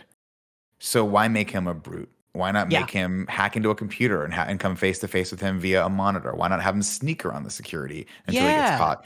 There's all sorts of things you could do, but I think what happened was, because if you actually go back and watch, there's actually not that much action in this movie, in this Spider-Man movie. It's mostly people talking. So I think they were like, we need to have an action sequence here. It feels like it's kind of running dry. This just didn't work. Just pick it up. He passes Dr. Kafka in the hall on the way here, and Dr. Kafka is like muttering to himself in cartoony German or something. And I'm just like, even for this one moment, Dr. Kafka's on screen. Dr. Kafka's in a different movie, and it weirds me out. We also get some exposition here where Richard's like, I infuse my own DNA into that thing so they can never continue or replicate my experiment without my bloodline. So that makes Peter even more important, which is annoying. Richard needed to get away, but nothing is more important than his son. That's what he says, Anthony. Nothing is more important than my son, which is why we left him behind and we're never going to see him again. And pretty much put him in harm's way. The Garf is garfing it up in this scene, and he's selling watching this video off of a Vio screen in a weird subway train better than I think most could. I'll tell you what, man. You ever seen the movie feeling Interstellar? You ever seen the movie Interstellar, Anthony? You know that scene where Matthew McConaughey has to catch up on like 30 years of his kid's life in like 3 seconds, and it's so overwhelming for him that he's like kind of laughing and crying at the same time. Yeah. This scene was way worse than that. This scene was nowhere close to that. Wow. Yeah. I think Garfield did what he could. Garf did a good job here. It's just this scene is the setup for it is just ridiculous. No, it just doesn't make any it doesn't make any sense to me, Tim. If you like and explain to me like how are you keeping your son safe? Have to go up? Why did the subway car have to go up? It was already a subway station. Would have been cool if it came in. You're like, oh, it came in. It's a hidden subway station. Anyway, doesn't matter. Let's move on. Moving on. Harry makes a deal with Max. You want Spider-Man? I need something first. I need you to go to get me into Oscorp. Harry charges him up with a taser, and they go they go to catch a spider. You want to be my friend? I actually kind of like that when Jamie Foxx is like, "Oh, do you want to be my friend?" And it's like, Max. Oh, they're buddies now. He's like, I need you. Gwen lives. That was actually kind of powerful, especially coming from Dane DeHaan. Like it was just like, no, I need you, Max, and it's like, oh, characters that have emotions. To me, it's one of those scenes that had I never seen this movie and I'd walk in, the first thing I saw was Dane DeHaan talking to Electro and saying like, do you need a friend, whatever. And I had my friend pause the movie and I was like, what happened before this? And they explained to me like, well, Max Dillon kind of feels like he doesn't have any friends and then whatever. I'd be like, oh, fuck, this is actually really good. But this is not earned at all. Like it should be, but every line before that does not add up to this moment. It seems super quick for Dane DeHaan's character to understand, oh, this is this guy's weakness is he feels alone. Maybe he just wants to kiss. Maybe it's real. Maybe it's a real kiss Maybe he situation. wants to feel the electricity between me and Tim's lips just kind of brushing up against each other. I don't know. Gwen leaves Peter a message telling him she got into Oxford and is leaving early for the summer class. She loves him, but it's just easier this way. My note on this was, I got into Oxford and I have to go right now to Oxford because Oxford. I'll see you, Oxford. Oxford. Like, Yeah, it's a lot. Can't It's pass so up on fast, Oxford. and it just raises the stakes like incredibly high. Like, very yo, quickly. I've got to leave now? Yeah, I gotta leave right now. Now, it's one of those things where it's like this. What did your mom have to say about this? Like, wouldn't your parent, your one surviving parent, be like, no, I think you should take a couple days. Like, You have I two get it. brothers. Like, there's Yeah. a whole family going you on can't here. just be taken off to England forever for summer class. But hey, And the family's guys, not going with her. again, Her two brothers and her mother are not in the cab with her to go to Oxford, by the way.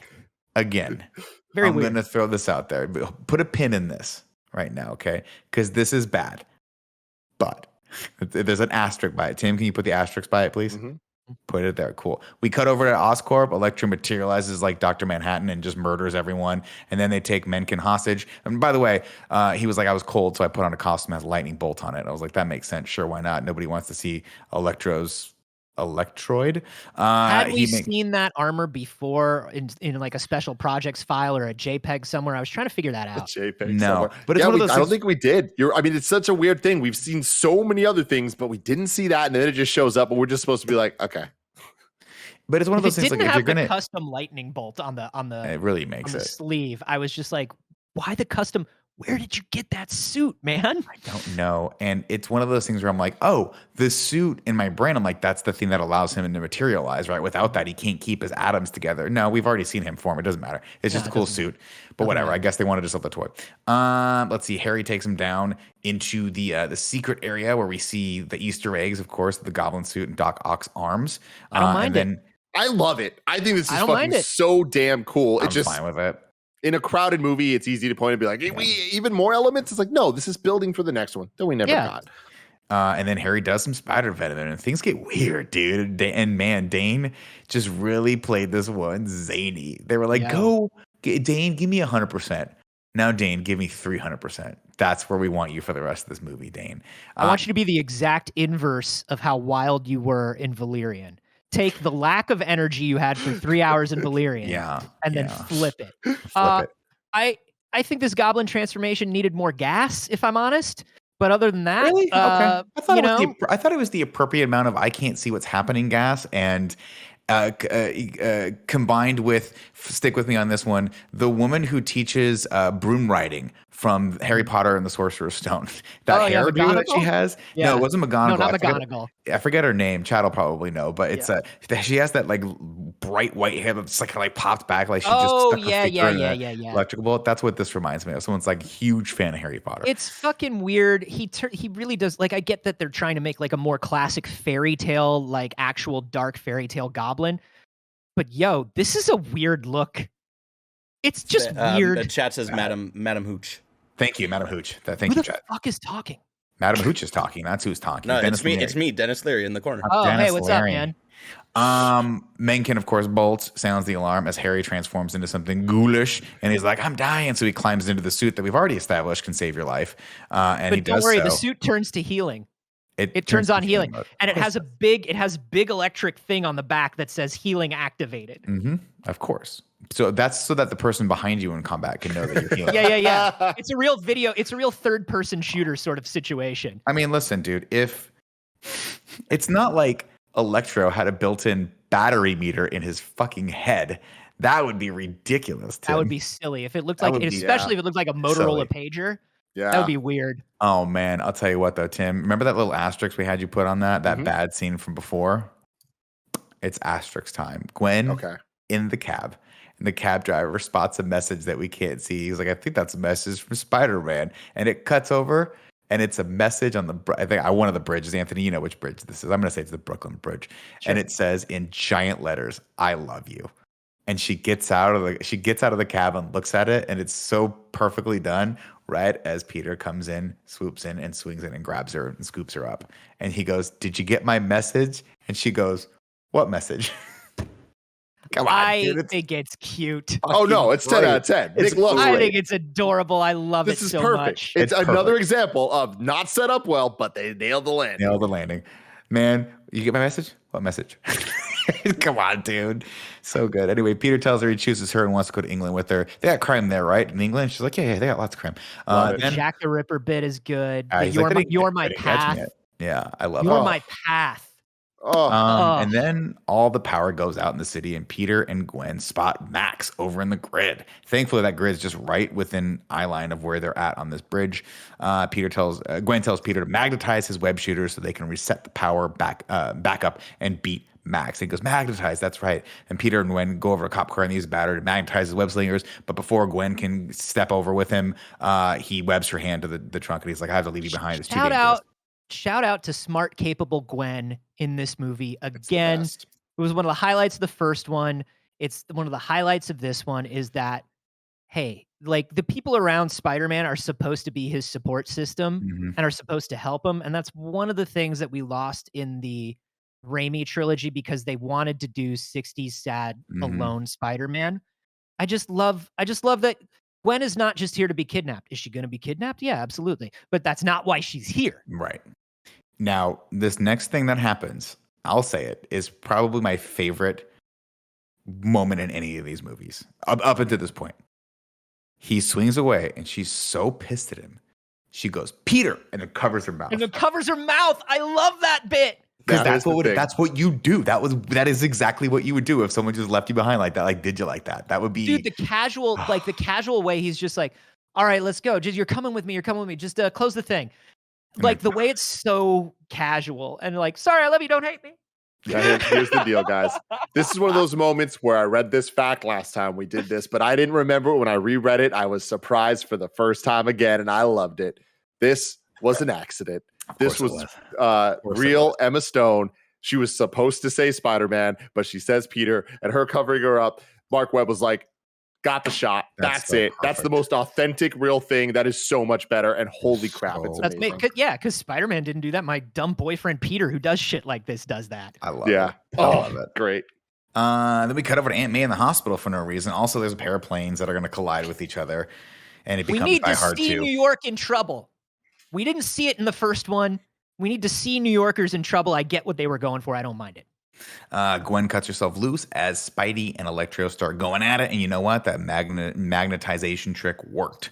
Can we he's like, talk "Thank you, about Gwen Stacy." Electro? Did we get to Electro's face on the building? Not yet. Oh, maybe Okay. we did. You know what? I might. Yeah, not it's have- on the way there. I'm Let sorry. me I might tell not you have put that about- in here yet. That's so Let me cool. tell you about the face on the building. Tell me about that.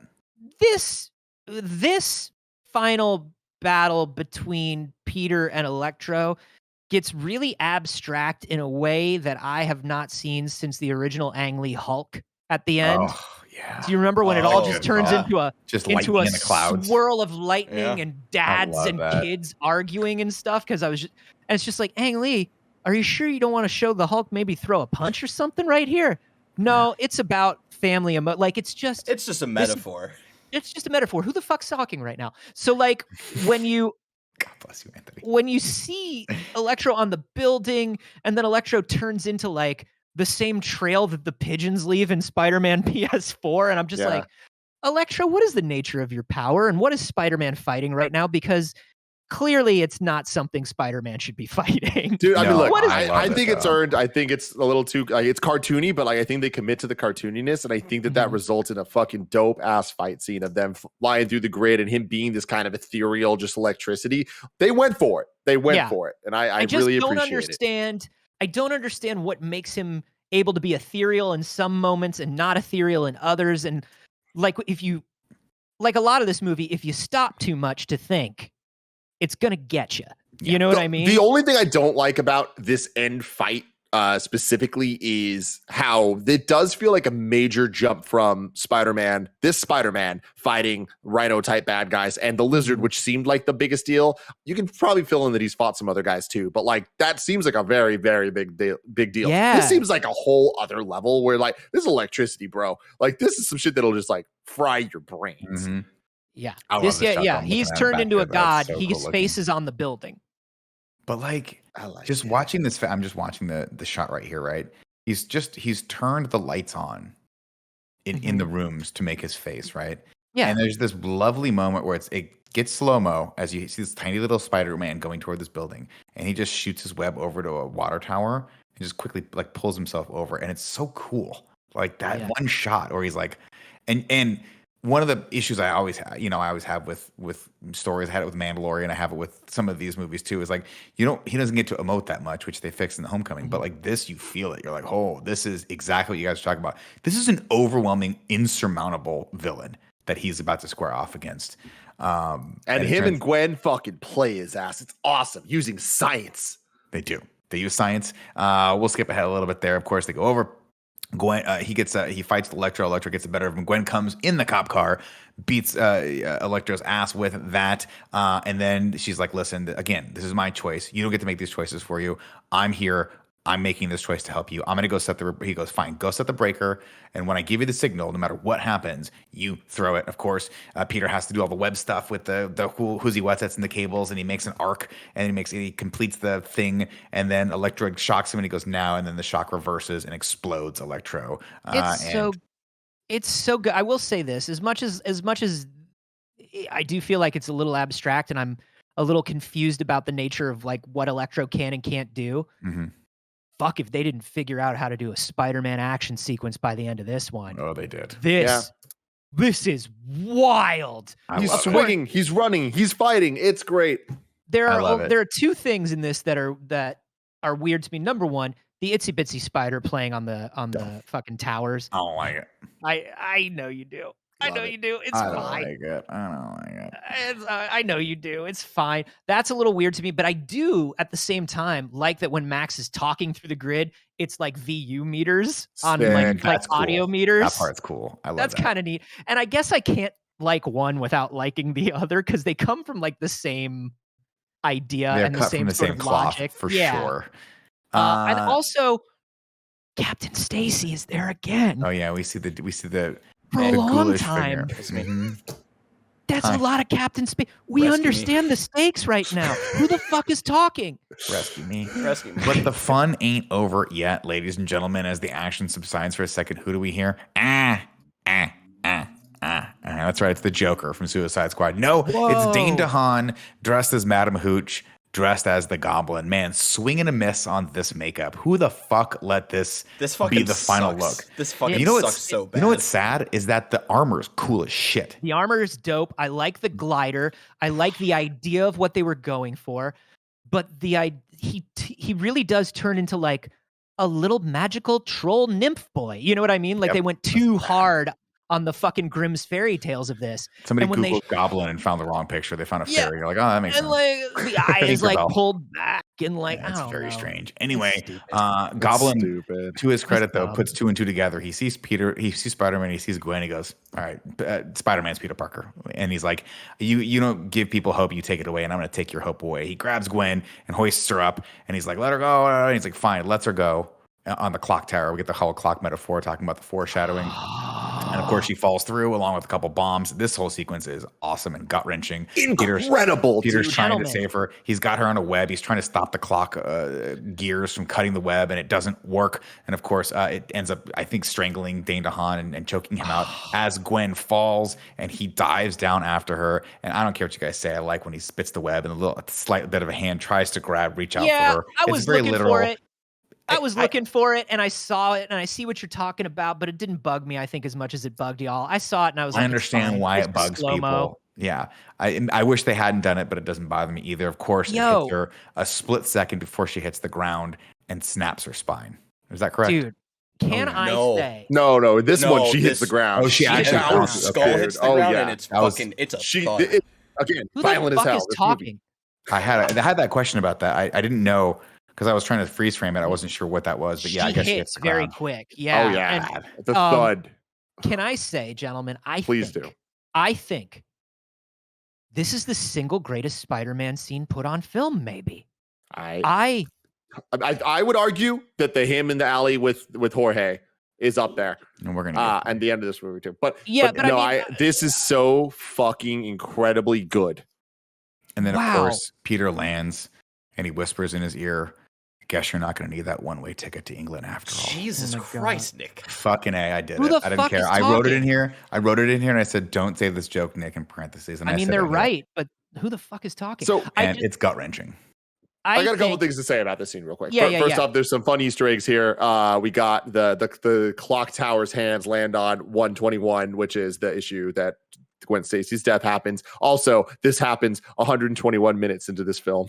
Coincidence? I don't know, but that's kind of fun. But I love this. This entire scene is so good, not just because they finally did it and they did it well, but they played with our expectations. We see her fall like 5 different times and get kind of saved. And you're like, they're not going to do it. Oh, are they going to do it? They're not going to do it. Oh, they are going to do it. And then they did it in the most brutal fucking way possible. And I love that they don't do the movie thing. They don't give her the chance to have last words. She's fucking gone. When Peter gets down there and he's looking at her, he's like, she's gone. There's no chance that she's coming back. No comic book bullshit. That is so fucking cool to me. And on top of that, the entire fight with the Goblin fucking sucks. We all understand it. Let's imagine he had a fantastic backstory and it was all great. That wasn't there. But this fight is so sick. And the way go back, everybody, and watch this and only look at how Spider-Man uses his webs. It is so cool. And the fact that there are set pieces that feel like it's adding to the clock tower. He shoots webs all over. They stay there, and then he uses all of them as he fights the Goblin. It is so damn sick. Mark Webb had, these are the things that he was building up. These are the things that we were talking about where it's like, okay, Spider-Man, feet and hands sticky. Right. Got it. Let's use that. Let's make sure that happens. He knows like what he has in his own arsenal. But also the clock tower, other than being, listen, I love an on-the-nose metaphor sometimes more than anybody else. It's fine. The clock tower ticking down to Gwen's death. It's fine. But like the use of the clock tower to show Spider-Man struggling in a battle in a way that I don't think we had seen up until this point. He's got his foot up against one gear and he's pushing. He's trying to hold on to like this one strand that's got Gwen. And he's got like, he's struggling. He's gonna, like, you feel like Spider-Man is going to lose. Like you feel it. And that's not something I think I've felt in any of these action scenes before.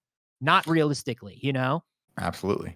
Then of course we cut over to another funeral with a bunch of cops. And man, at this point, I feel like Mrs. Stacy has really good reason to have a vendetta against Spider-Man. And then there's a sad group of shots here where Peter's standing at Gwen's grave, and it goes through all the seasons. And I love this. I love this sequence. And then we cut over, and of course, everyone's favorite character, the gentleman, comes in to visit Harry, and he was like, "Hey man, how you been? I see you're healing pretty good." And Harry goes, "It comes and goes." I'm like, "Does it?" That's weird. Explain the nature of your power, Goblin. Yeah, how does it come? And then he's like, how's the Sinister Six stuff going? And the gentleman's like, I'm putting together a little team. It's going to be great. We're going to take over the city. Everything that we need is at Oscorp. And then they have a gnarly set of octopus arms and some cool flying wings and just a giant, super versatile, just unbelievably versatile rhinoceros suit. Yeah, just like rhinos in nature. Exactly, that makes sense. Gatling guns. Aunt May and Peter watch news reports of the disappearance of Spider-Man, and Aunt May tells Peter he needs to be. She's like, "That we need Spider-Man back. Basically, you need to find a better place." It sure is a shame that Spider guy is gone. Yeah. And he's like, "I get it, Aunt May." And then she's packing up a bunch of Ben stuff. He's like, "What are you doing?" She goes, "I'm finding." He goes, "You're throwing that out?" He goes, "No, I'm not throwing it out. I'm finding a better place for it. Take one last look and then put it where it belongs." And Peter's like, "I get you, Aunt May. You're playing chess out there." Peter finally watches Gwen's speech from graduation. Here is an exact transcript from it, Tim. "There will be dark days ahead of us too. There will be days when you feel alone, and that's when hope is needed most. Hold on to hope. Keep it alive. Don't stop being Spider-Man. Jorge needs you. People need hope. We must not. Why do we fall? So that we must pick ourselves up. Life is like a box of chocolates. With great power comes great obligations." Martha. There it is. Man, it's so long. It's too long.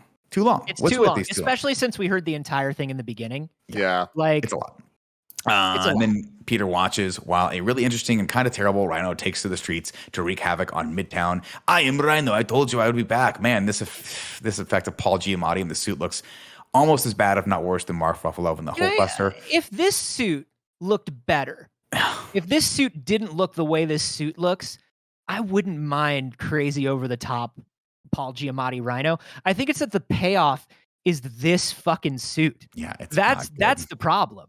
Like I love this everything suit in so this much. fucking I love movie. everything why about do it. you love this suit? Wait, hold, please. Tim put the asterisk on the suit. Oh, Scene. scene. Oh, He okay. likes the Yeah, scene no, the because- scene's Putting the great. pin. Putting Scene's the great. pin in the suit. Here's Go the for pin it. in the suit, right? You can't have this moment that comes next without this terrible moment that comes before. And this is Mark Webb's magic, because Jorge is there and he's in his little Spider-Man costume and he just walks out in the middle of the street and puts the mask on and squares off against this hulking monolithic robot rhino. And the crowd goes silent as Can what do I we see? tell We you- don't see him. We hear it first. We hear Peter swing in and land behind Jorge. But And what I it's want to say so here good. before we get to the Peter thing is there's something about the characterization of Alexei. Alexei doesn't just gun down this kid. You know what I mean? Like Mhm. we're He's like yeah. Alexei is not that guy. Like we're still seeing like a dude who's not like a Green Goblin supervillain. This is a guy who's a thug in a suit, and I do like that they show that off. He's not going to kill a kid. And of course, That's Peter all. says, "Hey, Spider-Man, thanks for stepping up for me. I'm going to take care of this jerk. You go take care of your mom." And then Ugh. jumps on top of the cop car as someone just, I mean, this is a can't hardly wait moment. Tim, I know you didn't watch it. But there's a moment where the dork kid jumps back up after falling off and someone Yeah. just tosses in the mic and he keeps singing Paradise City. That is exactly what this is. Dude, and he the way he catches the mic and he does this like spin Yeah. with his arm, like winding up, like getting ready for the fight. It is so fucking authentically Spider-Man. And he says, on behalf of the fine people of New York City and real rhinos everywhere, I ask that you put your mechanical paws in the air. And then Spidey grabs a manhole cover and just rips Rhino's head off with it. The end. Love that shot. Love Now, that. now here's the thing. Now, taking the pin out of it, going back. I do not love the suit. I'm not defending the suit. I am defending this Rhino in this scene, and I think that this movie featuring a similar fight, both with different versions of the Rhino in the beginning and the end, and the way that Jorge has his journey. I think that the Rhino is the butt of the joke. I think even in this world, he is a joke, and he is like over the top, and like Peter Parker's just like, whatever, I don't give a fuck about you. Even though you're in this crazy tank of a goddamn suit, I'm so confident I can take you down and your missiles with a manhole cover. All right, like fuck you. I just love it. And I think it backs up this Jorge moment so well. And then the score just swells and you hit it and boom, amazing Spider-Man. You see the reverse shot of the spider coming out. It is so goddamn good. I've probably watched the end of this movie more than any other scene in any of the Spider-Man movies. I fucking love it. And I love how puts he's the XL in Junkie XL. You know what I slowly mean? does. Takes the junk out, puts the XL in. I love that as the missiles are shooting toward him, he's swinging around and he webs the manhole cover and swings it, and it deflects one of the missiles as it comes right back around to Rhino's skull. And you're like, Alexei is dead. He just murdered that man, and I'm okay with it.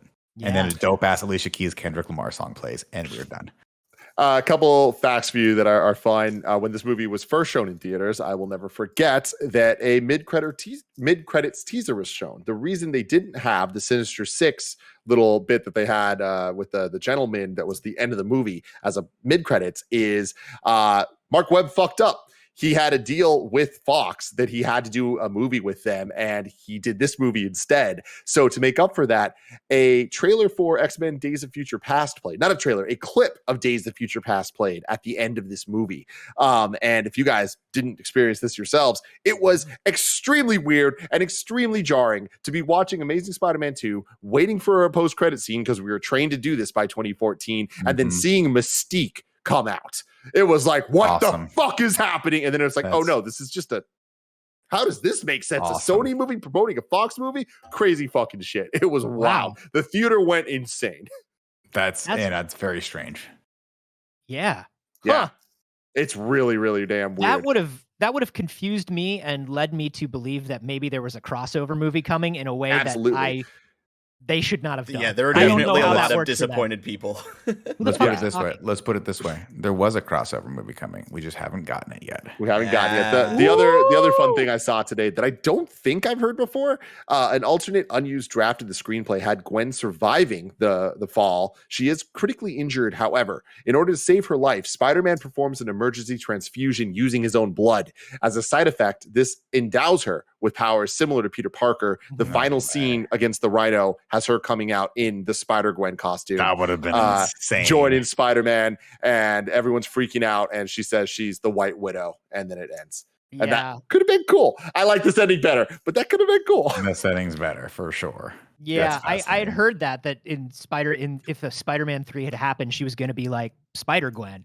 And I was like, that's a lot. I mean, the thing about this, as we're like kind of thinking about this whole thing and wrapping it up, there is a lot of pushing you can tell from Sony to build out this Sinister Six, build out this Spider-Man universe real quick, and it harms this movie. But I think in some ways that people don't give it credit for, it also helps this movie a little bit, if that makes sense. Totally. Like like adding in Felicia Hardy, like the idea that like maybe we should throw MJ in there, pushing forward the beginning of the Sinister Six and like ratcheting up the evilness of Oscorp, I think kind of in a lot of ways works to this movie's credit than its detriment. I think it definitely would have worked to the third movie's credit. Mm-hmm. I don't think it necessarily does here, because I think we needed a lot more of that in the first one. I think there needed to be, anytime that you get a little bit of forethought, I think really goes a long way for comic book movies. But having said that, again, there's just so much of this movie that I did enjoy, that when I remember being in the theaters, not even being a huge Spider-Man, like Sinister Six fan, seeing Doc Ock's arms and being like, those look cooler than the other ones. I want to see that. It kind of worked for me at the time. My thing with it overall, and especially after talking to you guys about this for as long as we did, and I love you all so much, is I think that this movie it feels like so many movies in one, but really it is two movies in one trying to do a lot of different things. One of those movies is a very over-the-top, cartoony live-action take on Spider-Man that we haven't seen before, like way more than the Raimi trilogy. Then on the other side, we have the very serious Amazing Spider-Man 1 style of storytelling. And I feel like both of those are done very well, but they're also doing the other thing, which means that they both come off very bad when they're next to each other. And the cartoony stuff's like, yo, this doesn't fucking work. But if it was only that, it would work really well. And the same could be said for the other side. So that leaves it in this really, really, really awkward place that I think does make it a bad movie, but a good experience. And I don't know. But Nick, can you hit me with haiku and review? 7 syllables in the middle. You got 5 for the first and last line. If you're not poetic, no need to sweat it. Haikus, they don't need to rhyme. That's true. Haiku in review. Hey, it's haiku in review. Everybody, let's stop. You can go to patreon.com/kindoffunny to write your review in haiku form. Zaid Wilson writes in and says, so much potential. Toby and Emma are great. For you, no thank you. Think you meant Andrew. Jeremy Zuccarello says, Max just wanted friends. Science eels bit him instead. They fixed his gap tooth. They did. Jules Vuanato says, movie is so-so. Should have been just Electro. Why Goblin's nose grow? Andrew Feister coming in with a fucking epic here. We got a haiku for like each element of the movie. The Goblin disease. His life is up on its lease. He needs that blood, please. His demands direct. Don't worry, he won't inject. Please, Spidey, deflect. Secrets now are told, but now he's ripped from the fold. Time for something bold. He knows his way out. Electro can't do without. Back to take his clout. Take him to the stuff. Venom was not up to snuff. Oof, now he looks rough. Snatch Gwen from the street. So her drop is his defeat. Still got his ass beat. Damn. And finally, Wow. Ignacio Rojas comes in and says, for you, ooh, for you. Yeah. Baby, I'm not moving on. Nope. Put this number 1. There you go, Ignacio Rojas. Oh my God, you gotta love it. What an adventure this rewatch has been. I love watching all these movies. I think that's my favorite thing about this is it makes me realize how much I just love Spider-Man and Spider-Man movies, good or bad and anything in between. But it was wonderful. I learned something about myself. I learned something about Amazing Spider-Man. Who knew how much I love this movie? I'm happy that you got to learn. And now we get to come back for Spider-Man Homecoming and then Far From Home. This is going to be so exciting. I will encourage you, Tim. This is Dennis Leary in the corner down here. Okay, I was going to ask. Yeah. Do the extra credit. Do Civil War, because his introduction. That's what I did last week. Was like watch Civil War, and just for his introduction into the MCU is just so fucking top tier. So I'll tell you, Barrett. I will tell you, I already did because when Disney Plus added all of the IMAX versions to the MCU let me movies, tell you, watching Infinity War. Yeah. Holy shit. But watch fucking Civil War. That airport scene, essentially watch from Spider-Man's introduction till the end of the airport, until his